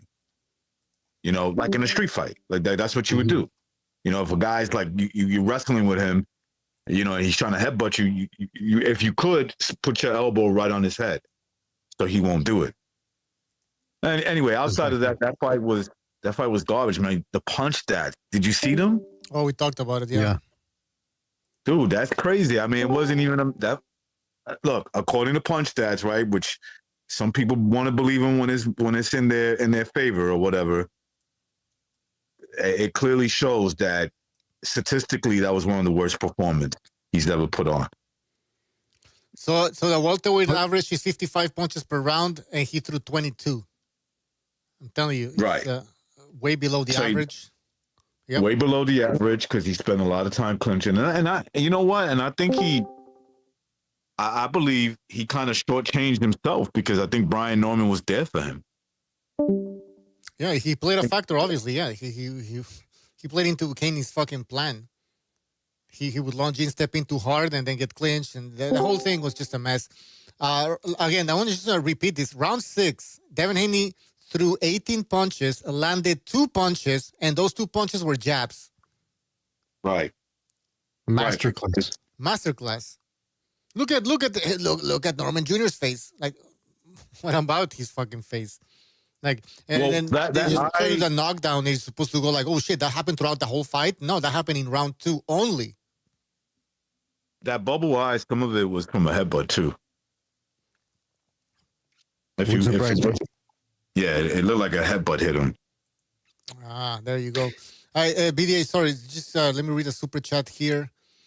Money Mark 71S, thank you for your super chat. He says, salute BDA. Ryan mentioned a 2-fight scenario with Golden Boy and PBC on his X Live. Barrios and then the winner of Rolly versus Pacquiao. Rolly? Okay. Wait. I'm going to read that. Mentioned 2-fight scenario, Golden Boy and PBC on his Barrios and then the winner. So he would have to guess, okay, Barrios and then the winner of Rolly. So is that done then? Romero versus Pacquiao? So I assume he's heard. Yeah. So I assume that Garcia has heard that fight is being negotiated. Well, listen, I mean, the last time Garcia had a fight already set up was when he fought Romero, right? They were supposed to win. If he won that one, he was going to fight Haney, provided Haney beat Benavidez. And look what happened with Garcia there against Romero. So that's why I keep saying I don't too much stock on the Garcia, but shout out to Money Mark. I didn't know that. I didn't know that was what was happening there. That was a scenario. But yeah, by the way, PBC, man. I mean, we used to talk a lot about the PBC and criticize their cards. Now we can't even criticize them because there are no cards. So, I mean, I wish all the people over, especially the boxers over there, the PBC, the best. I hope they get out of there fast, out of that sinking ship, because it's almost at the tip there. But hey, look, that Lamont Roach card, because that's what I wanted to say. I think Frank and Sobers, I already asked him this. The card was $50. Now, I don't know how many of you guys paid for it. I'm not going to put you on the spot, but was the card worth $50 for you? And I say this. Which fight? Yeah. Go ahead, Sobers. I was gonna say it was worth every penny I spent on it. Okay. Yeah, but you only got ring that. four. Yeah, it was worth it. But didn't you only Yeah. get that binding upfront pass though? Like, It's not available in Canada though. No, but Oh, no, if you're a hell no, I'm subscriber not here paying in for- Canada, Yeah, no, we don't have that shit yet here. we don't have it. And here it was only if you're a subscriber for this pay-per-view, you had like a $12 discount or something. So the reason why I ask you that is because Nice. we usually complain about cars, right? Oh, $100. This is half that price. And for us hardcore boxing fans, these were quality fights. So I don't know. I found that it was worth it. it was. I think you got quality matchups. But the only thing, let me go. The only thing is, the reality is Benavidez Yarde wasn't a pay-per-view headliner. That's a regular HBO Showtime card. That's That's true. Charlo Castano, Yep. and that it wasn't, it's not a mega event. Sorry. Bivol and Benavidez, now that's definitely worth it, but not Yarde. No. But the fights itself as a total, yes, it's a good night of boxing. Sans Haney. Yeah, that's true. They sold it as a package, right? So as a package, it was worth, even though the main event wasn't exactly a scintillating 50-50 matchup, it was still something that you looked and you go, all right, for $50, I'm down with that. But I bring that up too because of the PBC. We got Roach versus Isaac Cruz. It's probably going to be a little bit more expensive than that. Probably a lot more expensive. You never know. And the main event is Isaac Cruz versus Roach. You got Lara versus Janibek. I don't know what the hell Janibek. Oh, well, they're at that top rank now because they're loaning out fighters. They got Janibek on the PBC card. And you got PBC fighters on other cards as well. So you got that. And what's the other fight there? Oh, yeah, Oshaki Foster versus Stephen Fulton, which probably will be the least aesthetically pleasing fight, although you never know. Sometimes we expect a fight to go to suck. You know what I'm expecting with Oshaki and Oshaki Foster and Fulton? A dirty fight that's entertaining. Like one of those sloppy fights that's actually fun to watch. Like there's points deducted, people are flopping to the ring, elbows, and then the referee lets both of them do it. That's what I'm saying. So maybe it could. You mean like amateur porn?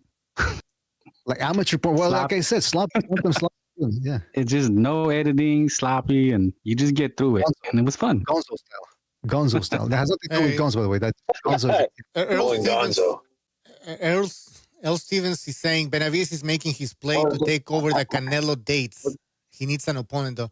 That's true. I'm telling you, with again, we have Benavidez Sr. wearing the Mexican flag as a cape, right? Playing the whole Mexican angle. They're gonna fight Zurdo Ramirez, a Mexican, on Mexican Independence Day weekend. Sorry, on Cinco de Mayo weekend. So yeah, they're going for it. They're trying to fill that void that they think has been created by Canelo's leave. So, what do you guys think? Can he do it? Yeah. Yes, I think he should. He can do it. Yeah, I think he should continue. But he needs to look. He doesn't need to fight Ramirez. He needs to fight Bivol, right? He needs to beat the guy that beat Bivol and Canelo. You know what I mean? And then say, you see, I'm the ultimate Mexican. This was an executioner. You know what I'm saying? Yeah. He needs to do that. There's more Crawford gets his void filled, but he can't fill that void. Exactly. Because go ahead, BA. Benavidez has an entertaining enough style, so he should be able to do it. But the thing is, you need. I mean, I don't know. He's got to light a spark somehow, and for even beating Bivol, I don't know if that would make him a star. But anyway, that's all I want to say. Well, no, speaking about Bivol, he needs to fight Bivol and Beater Beef. Do you guys think because he said Benavidez said that if he beats this guy, Zurdo, then he's gonna go back down to 175. Do you think that's gonna happen? I don't know. Like, why not fight Opetaya? Why not fight Opetaya at that point? No, he's a fat ass. He's a fat ass. He's not gonna go back down once he's gone up. Well, that's the thing. So that's it. So he's not fighting Bivol then, right? Or Beterbiev because he's moving up. Oh, that's why. Yeah, that's why I don't like that shit. Like, you got work to do at 175 with some serious names. These guys are aging, so he can beat them. He says, "I'll be back." You know what I'm saying? Yeah, but he's saying he'll be back. I'll be back. No, bro, he's not gonna be back. He's a fat ass. He's never going back down. I think he'll come back down. I think it makes perfect sense if he comes back down. He's just going to come in at his weight. He's not going to make weight. It doesn't make any sense to go up 20 pounds to fight Ramirez. It's like a bulk. The They think he's a cherry pick. That jump between like heavyweight and cruiserweight is a big ass jump. It's not like you're moving up 5 pounds, 7 pounds. You're moving up 15 25. pounds, 25 pounds. 25. You're right. It's 175. Sorry, I didn't count. Yeah, 25. He's not going back down to 175 after Yo, fuck that. No, Why? he's not. It's a lot of soda to drink. It's like Roy Jones moving up to heavyweight almost. Scared, Remember bro. that? Exactly. He's just scared, bro. He's scared of Better Bevan Bivol. That's the only explanation for that. Why would you not even give him a little bit of time to get a contract with you and fight him? That's fear, bro. That's all that is. He knows he'll lose to He those can beat guys. both of them right now, bro. They're getting older. Just had this back surgery. But he wants the Mexican he wants to be the too. Mexican. He wants to be the Mexican. And this is he thinks it's a great opportunity. He's gonna be fighting for a cruiserweight title against a Mexican on Cinco de Mayo weekend. So perfect. It's perfect. I feel like Sobers. I feel like he can beat him too. But does he feel like he can beat him? Because those words don't mean that you feel like you can beat him. That feels like I'm ducking him. That's what that feels like. Yeah, I don't like that. I don't like it. It's a bad move. And if he goes up to one and he goes up to cruiserweight, hey, bro, you might as well fight Jai Patai after that because you're not going back down 25. All right, guys, let me just read a super chat. I think it makes sense to go back down. Let me just read a super chat because I'm going to forget. Virtuoso, thank you for your super chat. Really appreciate it. He says, I just purchased the December 6th PBC card for $0 on Stream East. Okay, come on, man. He's promoting. Give him the money back. Give him the money back. Give him the super. We're going to give you your money back, man. We respect the law here, okay? We're lawful citizens. Go ahead. Fuck that shit. Go ahead, FUT. I think he wanted to say something. Okay, maybe not. So yeah, what we're talking about, Benavidez. Bivol's ex-wife has a knife to his throat right now. To his nuts? No, to his throat. Oh, throat. Okay, sorry. With a smile on her face. Remember that smile she has? Didn't he? Isn't the rumor that he sent somebody to beat her up or something? Or am I making shit up completely here? He sent somebody to beat her up. But I did hear that she's on Kazakhstan's most wanted list. Her family. Whoa! Damn. For being racist or something. By the way, Vanis Martirosyan passed away from cancer. Apparently, he was fighting cancer. Oh yeah, you heard that. Yeah. Man, shout out to Vanis. Hey, you know what? Shout out to Vanis Martirosyan. How the fuck does he go that young? I mean, hey, listen, people out there, check your skin, man. I mean, I know it might sound gay for some people to look at yourself so much in the mirror, but what do you like? What? I'm scared. well, you look for moles and you look for no. Your skin, man. You gotta look for uneven moles or black spots. You know, if it's a circular, even thing, you're most likely okay. It has to be all But if it fucked starts- up, right? Like a Yeah, it has to be all fucked up. And I don't know if that's what he had is necessarily because all I heard was skin cancer. I don't know if it comes to very. I got that done a few years ago. They cut a little hole out of my back. It was really just terrible. Yeah. Did it hurt a lot, like in The Sopranos, where they're giving him a local anesthetic and he does nothing? Or? It actually hurt worse after. Oh. So I had a little spot in my back. There was nothing. It was nothing, but they took a scalpel and cut it out of my back, which is damn. crazy. All right. Okay. But hey, shout out to Vanis Martirosyan. He stepped in there at the last minute against Golovkin. Thank you.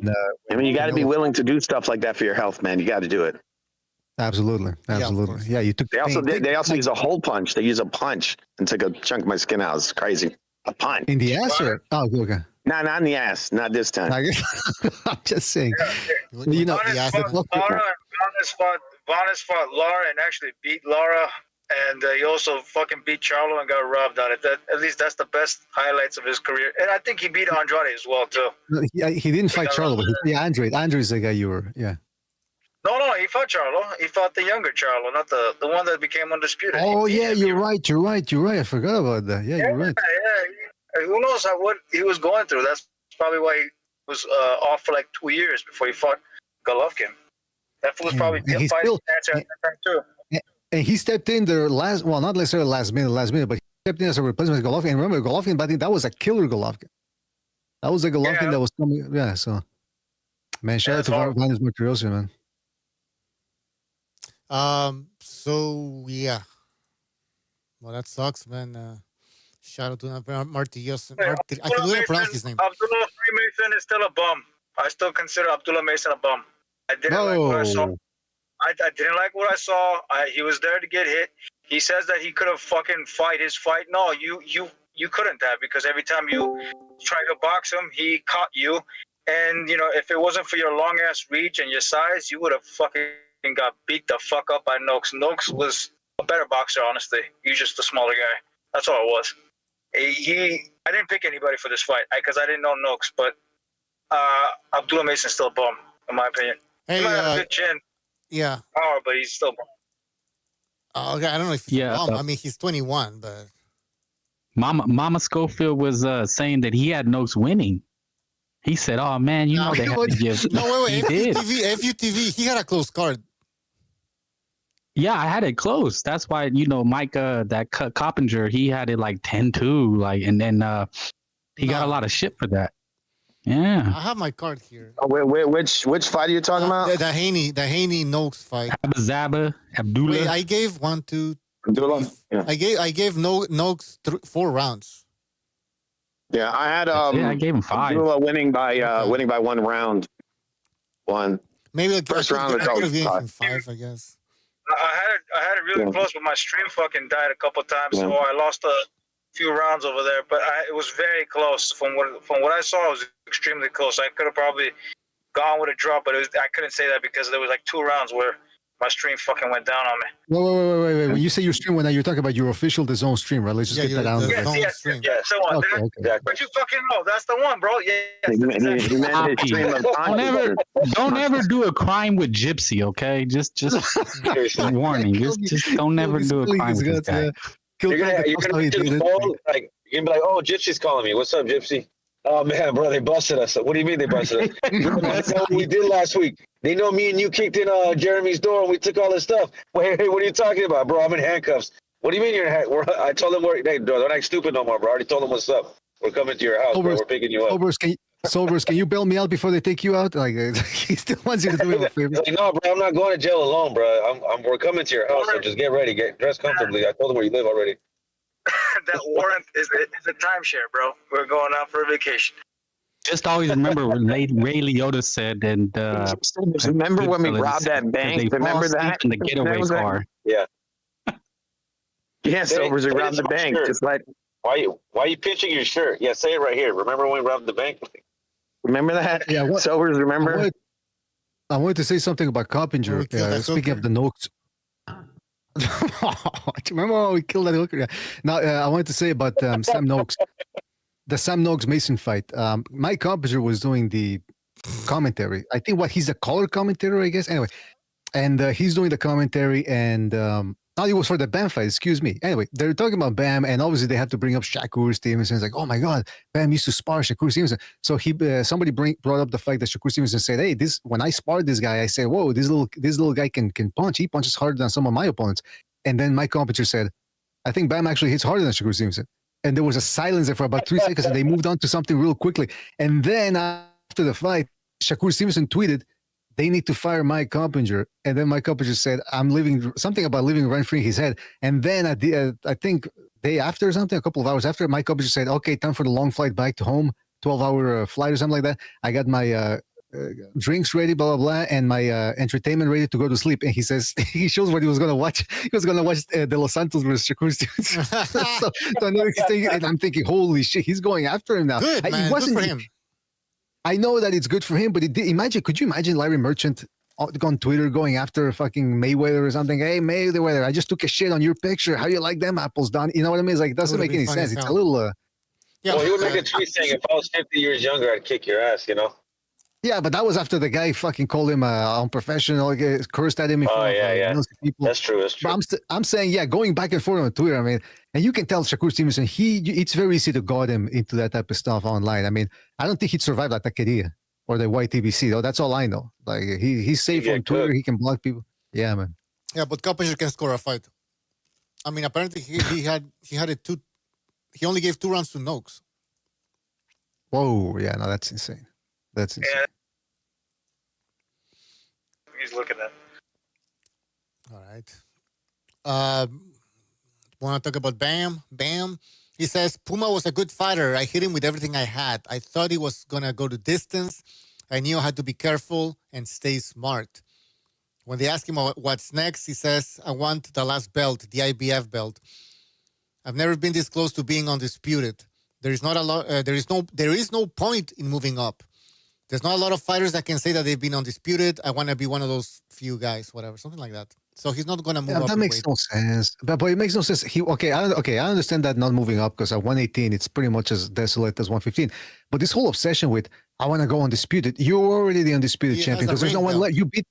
He has the ring belt, and he beat the guy. He was the only guy left standing, Puma, and he took him out easy. Like he made him look like he was a number 100 guy in the division. So this whole obsession with I want to be undisputed. You need all 4 belts to be called undisputed. No, you don't. That's only. That's what he needs to do. Yeah. Who's at 118? Yeah. Nakatila. I want to see. Look, I know they're not going to stop that Nakatani versus Inoue fight, but I think Junto versus Bam would have been much better. I think Inoue's going to beat the shit out of Nakatani.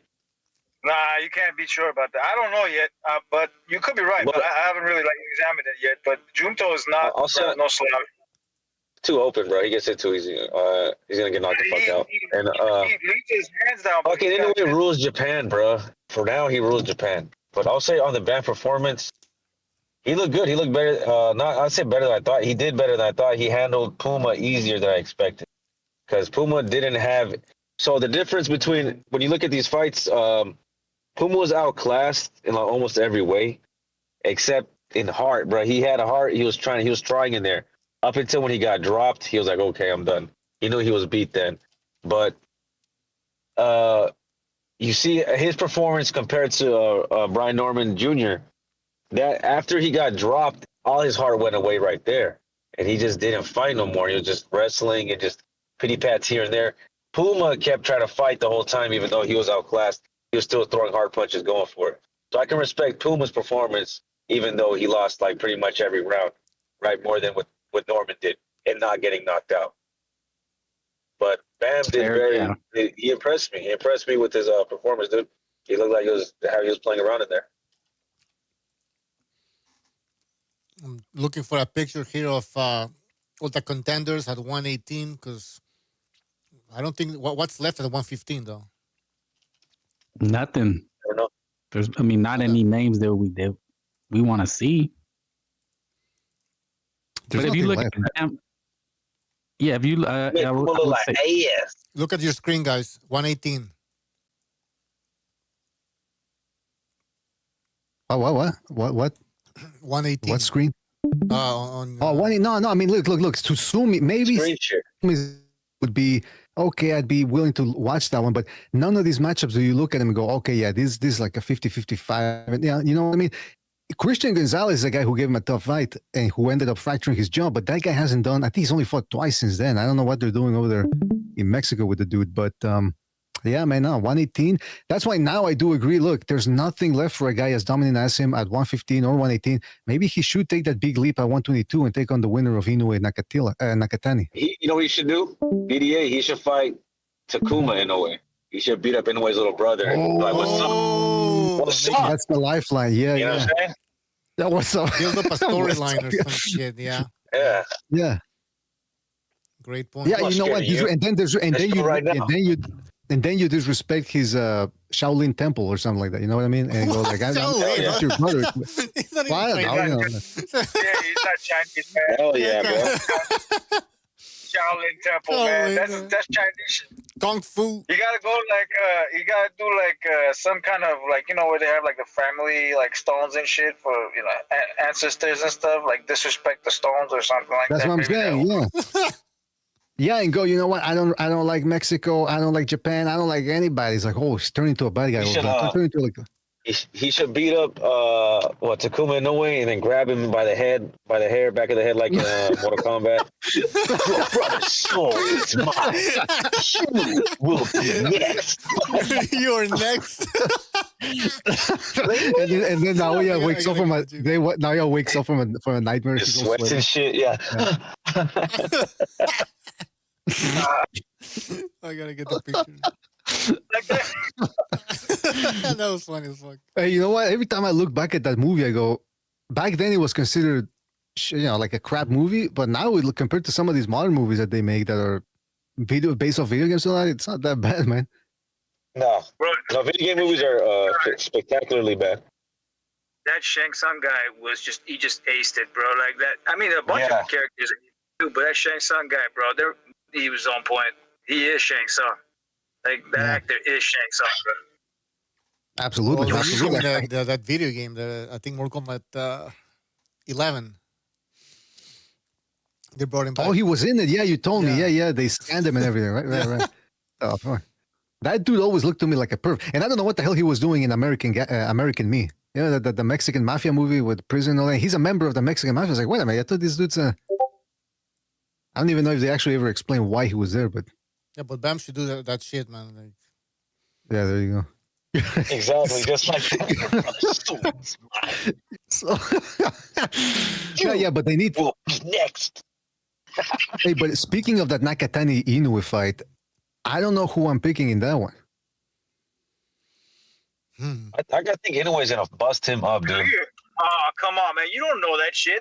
I can't go off of that easily, bro. Well, I think so too. What percentage do you give both guys? Like 50-50, 60-40? I got like 65-35 for Inoue. I'm gonna tell you something. Inoue is too fast, too strong, too much power. Okay, he's fast and strong, but how many times has Inoue been dropped already? 2 times or 3? I think it was 3 for sure. Nah. I mean, he outboxed that MJ guy. He outboxed him. He's showing levels to his game. I know he is, but that's not Junto. Okay, that's the 2 different guys. And then on top of that, he got dropped by Neri. That was the first knockdown. And then who else did he get dropped by? And what was it? What Cardenas, right? What's the he shot got dropped by like a right hand by Cardenas, I think. Cardenas by Neri, yeah. Yeah, Neri and Cardenas dropped him, and Nakatani. Look, Nakatani though he's been looking very impressive, but his opposition it's still not Inoue. In other words, Inoue, I wasn't convinced because I remember Steve Kim used to say that he had Inoue #1 pound for pound in 2019, and back then you had Canelo who just knocked out Kovalev or was about to, I think. Who else was in the top? You had Lomachenko, so it was kind of hard to say, well, Inoue really? Then when he took on Nodito Donaire, I said, okay, this dude is, I didn't know about #1, but I said, yeah, this dude has it because I'd never seen him fight a power puncher like Nodito Donaire, and I'd never seen him hurt the way he has against Donaire. I mean, Carmona had him in trouble years earlier, but this was a completely different scenario. Busted his bone there, his orbital, and actually had him hurt. And Inoue still came back and dropped him to the body, and he could have actually gotten a stoppage, I think, had the ref not gone into his face the way he did. And then, of course, Inoue then fights Fulton. A lot of people had that fight, a 50-50 fight. And I picked Inoue to win, but I did not expect him to beat him so thoroughly and outbox him the way he did. So, yeah, Inoue is on a whole other level. And Nakatani, even though he has been looking like a monster, I would have to edge Inoue, yeah. You know, I think there's a possibility Nakatani pulls it off, but it's not going to be like a shutout. It's going to be like a 6-by-6 round where, you know, both guys win 6 rounds, but he drops him. Nakatani drops Inoue. That's how I see this probably going. Because how he moves, Nakatani, he might just, keep him on range.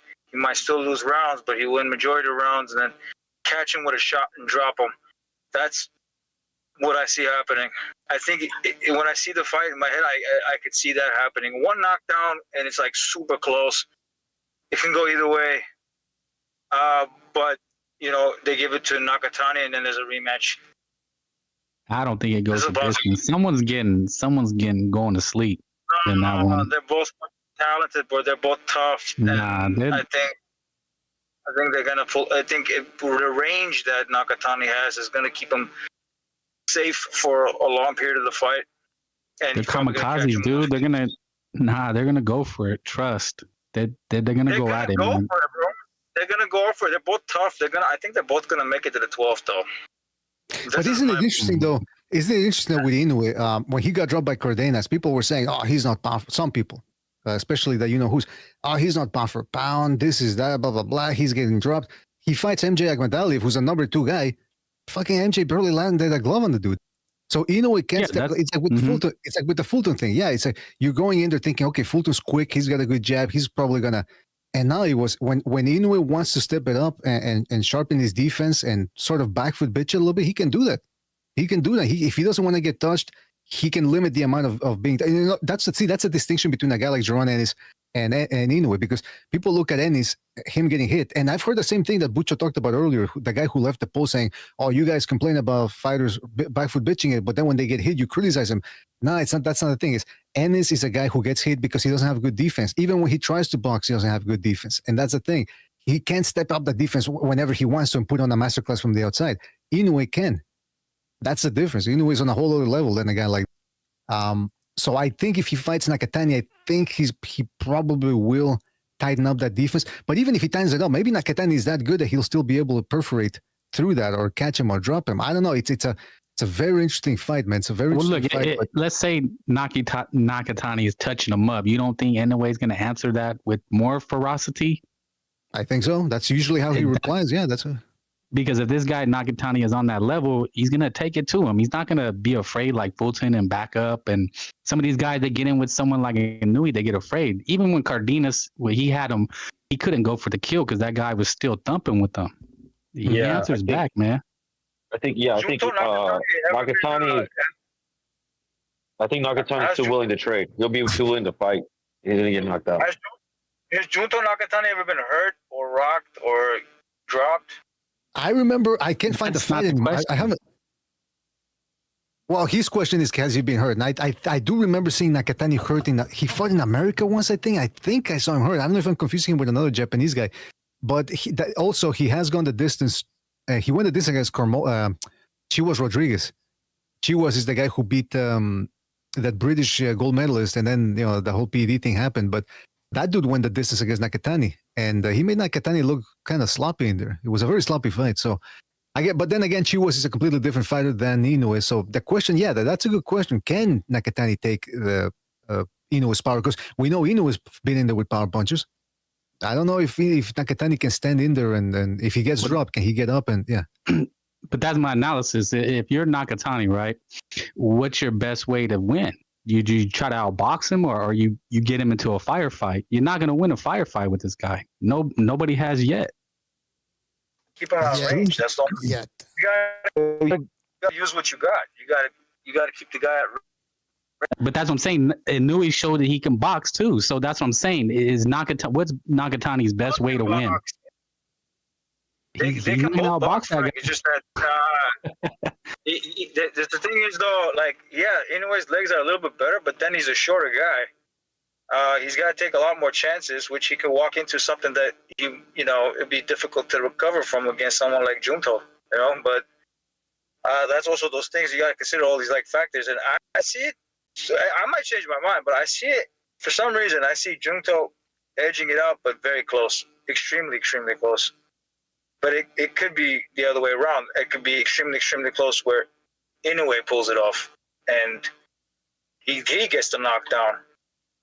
All right. It's We're talking about a fight. Is that fight even happening after? Well, that's the thing, though. That's the thing. Yeah, Inoue has to beat. It's not happening on the zone, right? Same card. So Inoue has to beat Picasso. Tall guy, by the way. I know he doesn't fight exactly like Nakatani, but it's interesting that they're putting him in there against a tall guy, sort of to prepare for Nakatani. And then you've got Nakatani's fighting on that card. Who is he fighting again? Another Mexican, right?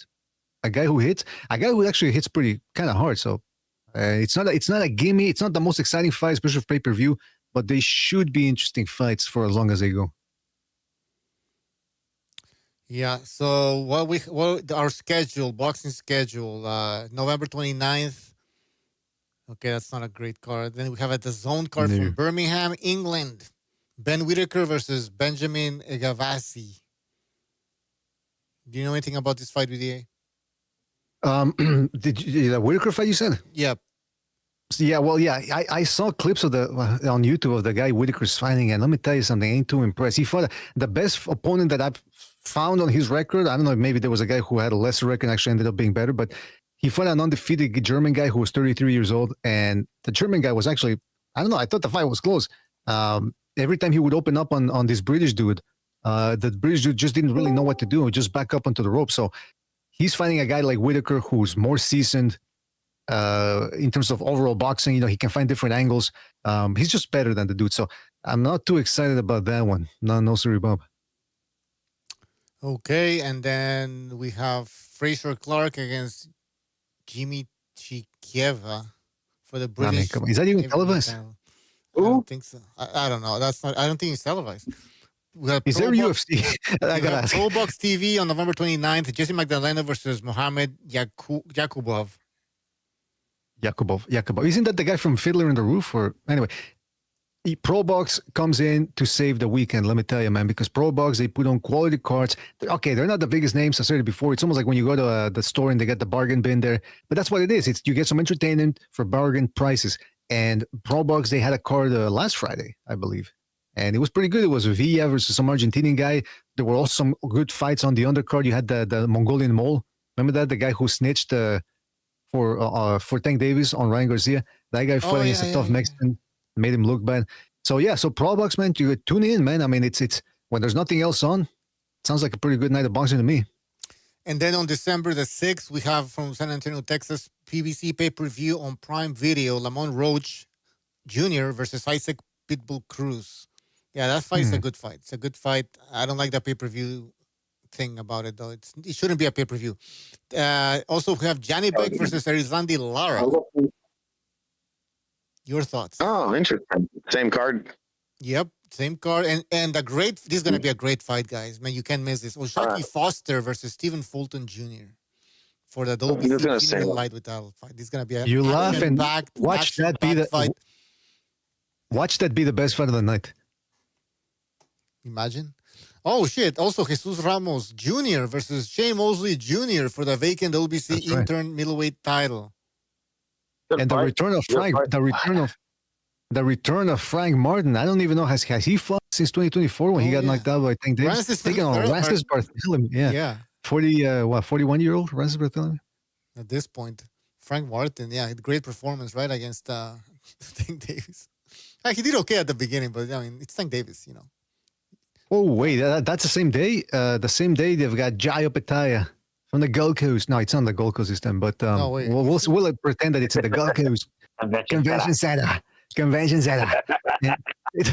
Taking on Hussein Sin Cara. Now, that dude, Hussein Sin Cara, okay, Telkines was saying, I think it was Telkines or Telkines, however you want to call him. He was saying that Sin Cara can take Opetaia out. Now, you know, Telkines and his predictions, sometimes they're, people can't really quite make too much sense out of them. But I did see this Sin Cara guy. He's not bad.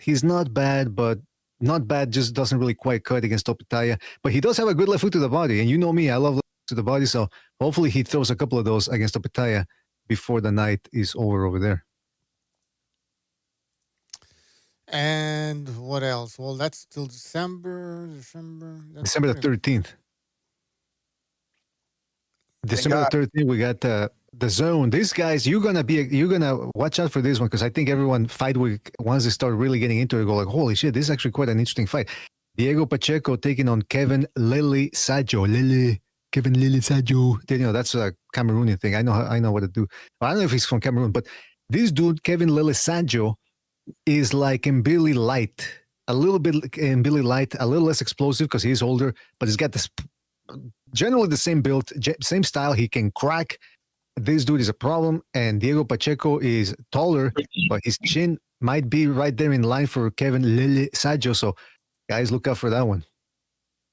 Yeah, and he didn't look good his last outing against Macumbi, so he needs to look impressive. As Food TV calls him, the cum. I think he's the only guy who calls him that. Nobody else. I think Amok said, no, I call him that bullshit. I think, who the fuck calls him the cum? I mean, oh, my The cummies. Okay. All right, so we're seeing the schedule right there. Yeah, Ernesto Tito Mercado, who is, I got to tell you, I like this guy. He's one of the few trash talkers that I think actually backs it up, so I don't mind his trash talking, taking all the always tough and durable Antonio Moran. And then this what do they call this type of crossroads fight? Gabriel Flores Jr. taking on Joe Cordina. Can you believe Joe Cordina went from being one of the best 130-pounders, if not the best, to fighting in Wales, people chanting, getting drunk while watching him fight? Now he's fighting in fucking Stockton, California, against Gabriel Flores Jr. So is that where it's at in Stockton? That's right. Nate Diaz should be there, right? He probably will be. Yeah, he'll probably see him on camera throwing gang signs at the camera. So, bitch. Yeah, the winner of that will probably be Mason's next opponent, and he'll probably get a hometown fight after this. And the winner of that fight will probably be his mandatory. So look probably for that to happen. Yeah, but Cordina did look drained at 130, so maybe at 135 he's gonna make a resurgence. Also, who was in that card? Ramon Cardenas, the guy who we were just talking about against Inoue. He's coming back. Junior featherweight fight, 10-rounder. That same day, Badu Jack rematching Norair Mikhailajan, I think that's his name, from Los Angeles, of all places. I don't know what they're doing there. I don't know where that fight's going to be. Probably. Oh, no, yeah. Didn't they say it was going to be, what? Was some pay-per-view something, right? But which network was it? Or which broadcaster? Which fight? The Badu Jack fight. It's pay-per-view, right? What? Is it? Why? Yeah, it's pay-per-view. Some weird pay-per-view outlet. I forget. Well, yeah. Speaking of that, BLK Dalton Prime? Smith, Dalton Smith and Matias was supposed to be pay-per-view, and it was supposed to be, I think, the 13th of this month, but we know that fell through. Yeah, that was weird, man. Matias testing positive for the Austrian, and now That was a good fight too. Yeah, it was, man. And people are now saying, well, Matias, he killed Dadashev, so what if he was on something back then doesn't that make it even the slide? I don't know. I mean, how can you determine whether he was or wasn't? I gotta tell you something though. This Jake Paul fight on December the 19th, I was looking forward to the Jake Paul versus Gervonta Tank Davis just for the sakes of it, because for the circus of it, for the fun of it, because I wanted to see what the hell Davis was gonna do. And it's on Netflix. You don't gotta pay $50-$100 for it. And then on top of that, on the undercard, you had the Japanese Jamaican guy, I forget his name, against Gary Russell Jr. or Gary Anton Russell. Hiroka, who, by the way, he beat didn't he also stop Jin Sasaki? And nobody made a big deal about it. But when it's yes, he did. Right, but when Norman does it, oh, hey, watch out, look at this guy. Put him in there against everybody. He's the best welterweight in the world. But what was I going to say about that? But this time, they didn't move that fight with this new rescheduling of Jake Paul versus Anthony Joshua. So check that out. It's in the screen. Alicia Baumgartner, Anderson Silva versus Tyron Woodley, which I don't even think people would have watched that on the UFC if it was MMA 8 years ago. And now they're boxing 6 rounds cruiserweight. Chanika Johnson, what's Chernik? Come on, what the hell? Chanika Johnson. She's a very lovely lady. Fights. She has a lot of heart. Okay. Get really, out of here, please. is that really interesting for? She has 2 very big assets. Okay, BDA. Oh, okay. Then hey, count me in. Then count me in. I'll be watching that one with my tissues and my lotion ready. If you know what I mean. I mean, this doesn't seem interesting. Go ahead. Nah, it really doesn't. Wouldn't you be excited for that? It's like the perfect ending for the troll. You know, all the YouTubers there just looking, and all of a sudden he gets fucking knocked out. Unless something happens otherwise, Jake Paul beats Anthony Joshua. So I don't see that happening. So you can pretty much anticipate he's gonna get knocked out. And that's what. If I ever pay attention to him, like beating up old people, he's fucking Jake Paul, like the wannabe boxer. This is the perfect end for him. Just getting knocked the fuck out. That's a good point. It's almost like, hey, I tried, guys. I flew too high, too close to the sun, and you gotta give me credit. So he walks away with a lot of money, a lot of credit. On December the 27th, we have from Riyadh, Saudi Arabia, the samurai card. I don't know what they call it exactly. It's some sort of samurai thing. Inoue versus Picasso, Junto Nakatani, Sebastian Hernandez, Taraji is fighting. Pay-per-view, by the way. Yeah, that's why it's called a samurai card. A bunch of Japs are fighting on it. Yeah, yeah, exactly. Yeah. You can blindfold him with the shoelace. What was Gonzalo's opinion about Inoue and Nakatani? I left. Did Gonzalo say anything about Inoue versus Nakatani? I want to hear his opinion. Inoue Nakatani, that fight's happening? No. That's a good fight. If you have, they both have to win their fight the next fight. That'd be like a classic Mexican versus a Mexican, but in Japan. Japanese versus Japanese. the winner performs harakiri or seppuku or what? That'd be amazing. The loser has to perform honorable seppuku in the ring. Yeah. But you know what's interesting though? I'm looking at this card. I'm looking at the beginning of the year, January, and Actually, again, no mega fights, but starting off with some good fights every other week. I mean, you've got, okay, forget about January the 3rd. That's a female fight right there. But you've got on January the 10th from Brooklyn. Oh, no, excuse me, that fight. Oh, no, fuck. You know what? Screw that. The first 2 weeks of January, there doesn't seem to be anything because Matthias Dalton Smith, that's been canceled unless Matthias can somehow prove that there was contamination involved. So that's not over with yet. But then you got Alexis Rocha versus Raul Curiel on the zone, January the 16th. A week afterwards, you have Murataya versus Andy Cruz also on the zone. That same day on the zone, you got Moses Aitauma versus Jermaine Franklin, 10-round heavyweight action. Ooh, that's gonna be an interesting one for sure. And a week later, you got Xander Zayas taking on Abbas Barau, who upset Ioannis Teyes a couple of months ago or weeks ago. So we got some good boxing to start the year off. That's for sure. Couple of nice cards from here till January the 31st. Yep. Yeah, I like the Andy Cruz Murataya one. That should be the best one. That's a very big stress test for Murataya, and I don't like that fight because look, whoever loses is going to be completely ignored by the rest of the division. Say Murataya wins, Keyshawn Davis is never gonna act like this dude Andy Cruz ever existed. Neither is Shakur Stevenson. Yeah. Right, when they already know there's history, they know how good that guy is. Right, they know that he's beat Keyshawn Davis like 5 times. He never wants to fight that dude. He'd rather move up a division. And if Murataya loses, right, they're never gonna try to fight him either. And I don't see it. And they're still gonna be ducking Andy Cruz. So it's a good fight, but you know what I'm saying? Like politics and I don't like that. In the chat, what's his name? Ralph on Real says, I heard Murataya is moving up to 140 no matter what. Really? I mean, I don't know. Yeah, it's interesting. Murataya looked good against Nakatila. Because again, Nakatila had gone 12 rounds against Shakur Stevenson, had him running for his life. And then Murataya went in there, knocked him out in, 2 rounds or something, 2023? Yeah, he knocked his block off. Right. Oh, and then Murataya fought a guy that Gonz and I were actually thinking was going to give him a good fight, El Azabache. And I forget his real name. And we thought, hey, and then he dominated the dude, like, whoa, okay, so Murataya's back. Because he had a bad performance in between. I think it was a Terrence Farmer fight. And then he's been looking, and then he's been looking kind of weak, man. So I don't know, man. I think 140, if it's one of those cases of he's another guy who's boiling himself down to 135 to try to dominate there, maybe a move to 140 could be good, or maybe it's actually going to be worse. I don't know. We'll see what happens. But most of you guys are picking Andy Cruz, right? I mean, they don't code, bro. These Cubans are soft. They break under Mexican pressure. Didn't he get dropped by that moron guy? They can outslick the Afro Anglos, but they break under the pressure of the Mexican. Interesting. The Mexique. Murataya got a good straight right hand. And he's a good power punch, but sometimes, I think he lacks the ability to step in, close the distance, and land it at will. He struggles to. I think he's always looking for that straight right hand because it's got speed and it's got power. But a guy like Andy Cruz, what is he, Cuban?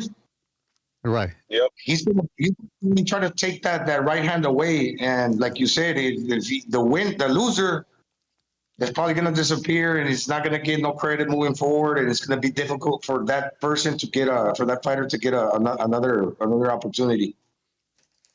Well, it's interesting that. Well, maybe. I mean, total. No, what's his name? Murataya. He was against Nakatila in 2023 that he looked good. Then he stopped the guy that I talked about, Diego Torres Nunez. That was his name. And then that's when he hasn't been looking all too hot. He went the distance against Zolani Nongeni, and that's a guy that Barbosa stopped. So the fact that Murataya couldn't stop him, it's kind of a bad look. Then he struggles against Devin Farmer, although at least he hurt Farmer. But I thought Cepeda looked better against Devin Farmer in the rematch than Murataya did in that Farmer fight. And then since then, they put him in there against 2 guys that aren't necessarily runners in Perez Campos and Zaur Abdullayev. But still, I mean, Andy Cruz, he puts his hands up, so he gives his opponent a target. So he will be there there will be contact there, but I don't know if Murataya is going to be able to handle the footwork. So we'll see what happens. All right. We've been here for 2 hours. I don't know if there's anything else you guys want to talk about, or we wrap this up. Just that I never want to see a Devin Haney fight, especially not on a main event. Like, keep him on the undercard, that's fine, but there's no way he can headline again, right? No. Unless he fights Ryan Garcia or maybe a big unification fight. Yeah. but even then, I mean, the welterweight division is pretty much it's gone. There's not that many names. Ryan Garcia, if he be, what if Ryan loses against Barrios? I could see that happening. Barrios fights Haney. You know, it'd be crazy is if Pacquiao somehow ends up fighting Haney. I would hate to see that. Oh, there's no way Pacquiao beats this guy, man, because it's the clinching and the stalling. Yeah. Yeah, I mean, I just would hate for them to sacrifice. I mean, they already tried to sacrifice Pacquiao to Earl, right? Didn't they try that? Mhm. Well, they And put then Earl they- out at the last minute because they said, "Hey, Spence actually can't beat this guy," so they put him in there against Ugas. He might seriously get hurt if he fights Pacquiao. Even old ass Pacquiao will fucking probably hurt him.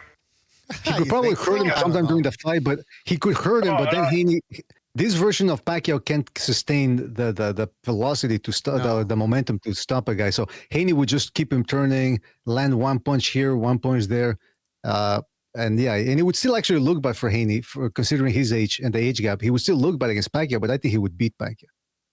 The thing is, I haven't seen Pacquiao fight with Barrios. I just looked at the highlights, and based on the highlights, I assumed the fight was very close, but kind of probably it would edge it to Pacquiao. I actually picked Pacquiao to beat Barrios. I think they kind of robbed Pacquiao. And but with Haney, I think the style that Haney brings with the clinching and everything, I think he could, even though it's clinching and Pacquiao's not good at it, he could catch him with some shots and probably put him on Queer Street, probably, because he's even at that age, he's still fat. You probably would hurt him coming in. I mean, Lomachenko didn't want anything with Pacquiao. Think about it. Back in when Loma was at his peak. I thought I heard Loma saying he's coming back. Did you guys see that rumor? Something like that? I don't think he should. I don't think he got to get robbed again by all these guys. You know what I mean? Against two, yeah. He's old now as well. Some exhibition with Pacquiao. I don't know. I seen that on my Instagram feed. Fucking great, I seen man. that. Lomachenko and Pacquiao. Yeah, it would be awesome. It's like worth the pay to see that. Actually, it's Yeah, but be interesting. Pacquiao's in a position to He'll win still a beat world Davis. title. Fuck it. Let him fight Devontae. This is the crazy thing about Pacquiao. Like, I follow him on social media, and that dude, he loves boxing because he's there in his living room throwing combinations. Like, he's not tired of boxing. He's still got it. Literally, I mean, but, you know how some people's like, with 47 years old, you're gonna get tired of the sport eventually, but not him. You could tell he still got the fire for the sport, and that counts. That's important. The eye of the tiger. Yeah, he didn't do that bad against Barrios.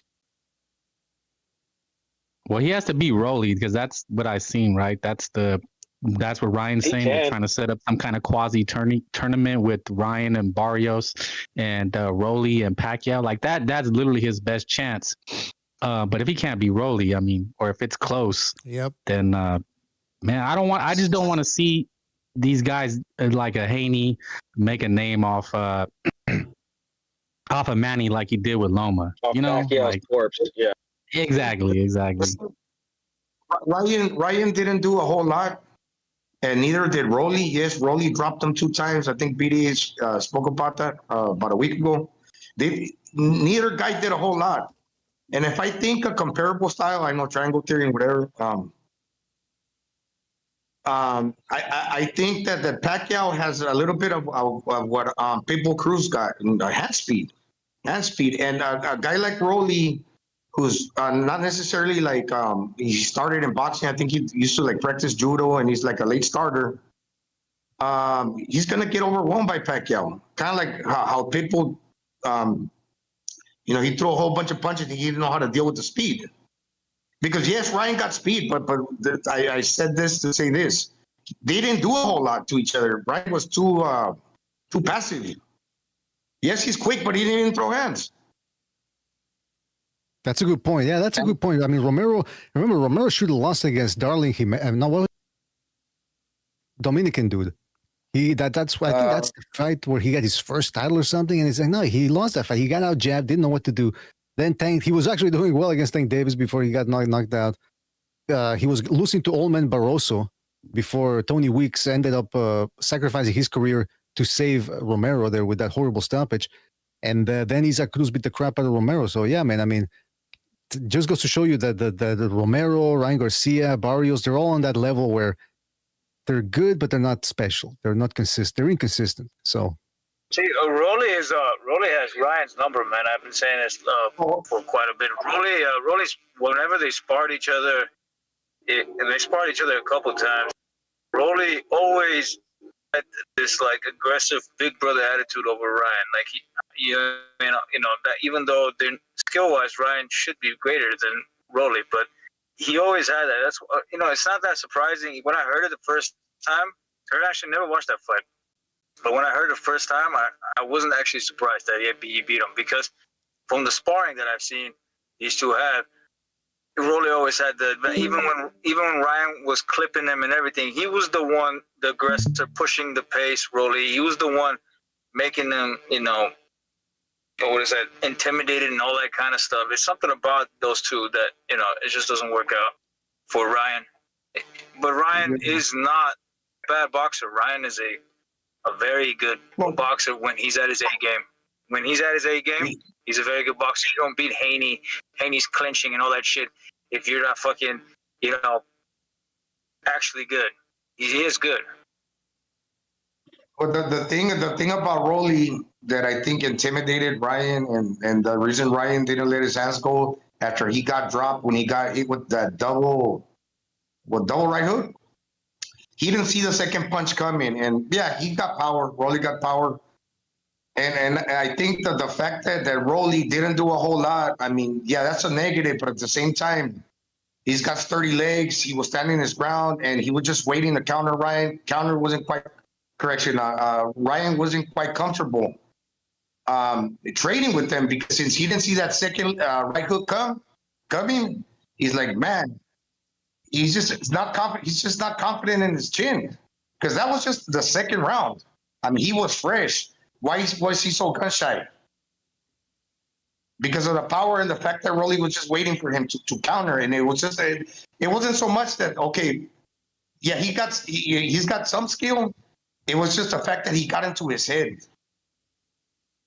He didn't want to get embarrassed. He didn't want to get dropped again, hurt again by a guy that's just standing firm and waiting to catch you as you're coming in. And that's why Ryan is like, with all these mental problems that he's been having, he just underperformed, and he didn't even let his hands go. So if a guy doesn't let his hands go, what chance does he have of winning? Next to none. All right, well, listen, we'll talk more about this. We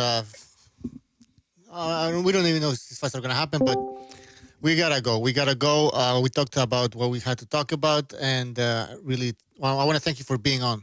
See you next time, guys. Thank you. Salute. Yeah, have a good one. All right, everybody on YouTube, thank you for being on. Everybody who super chatted, thank you very much. Everybody who hit the like button, thank you very much. Hit the like button if you haven't done it. It really helps us out. And yes, we will see you next time. So take care. Have a good night.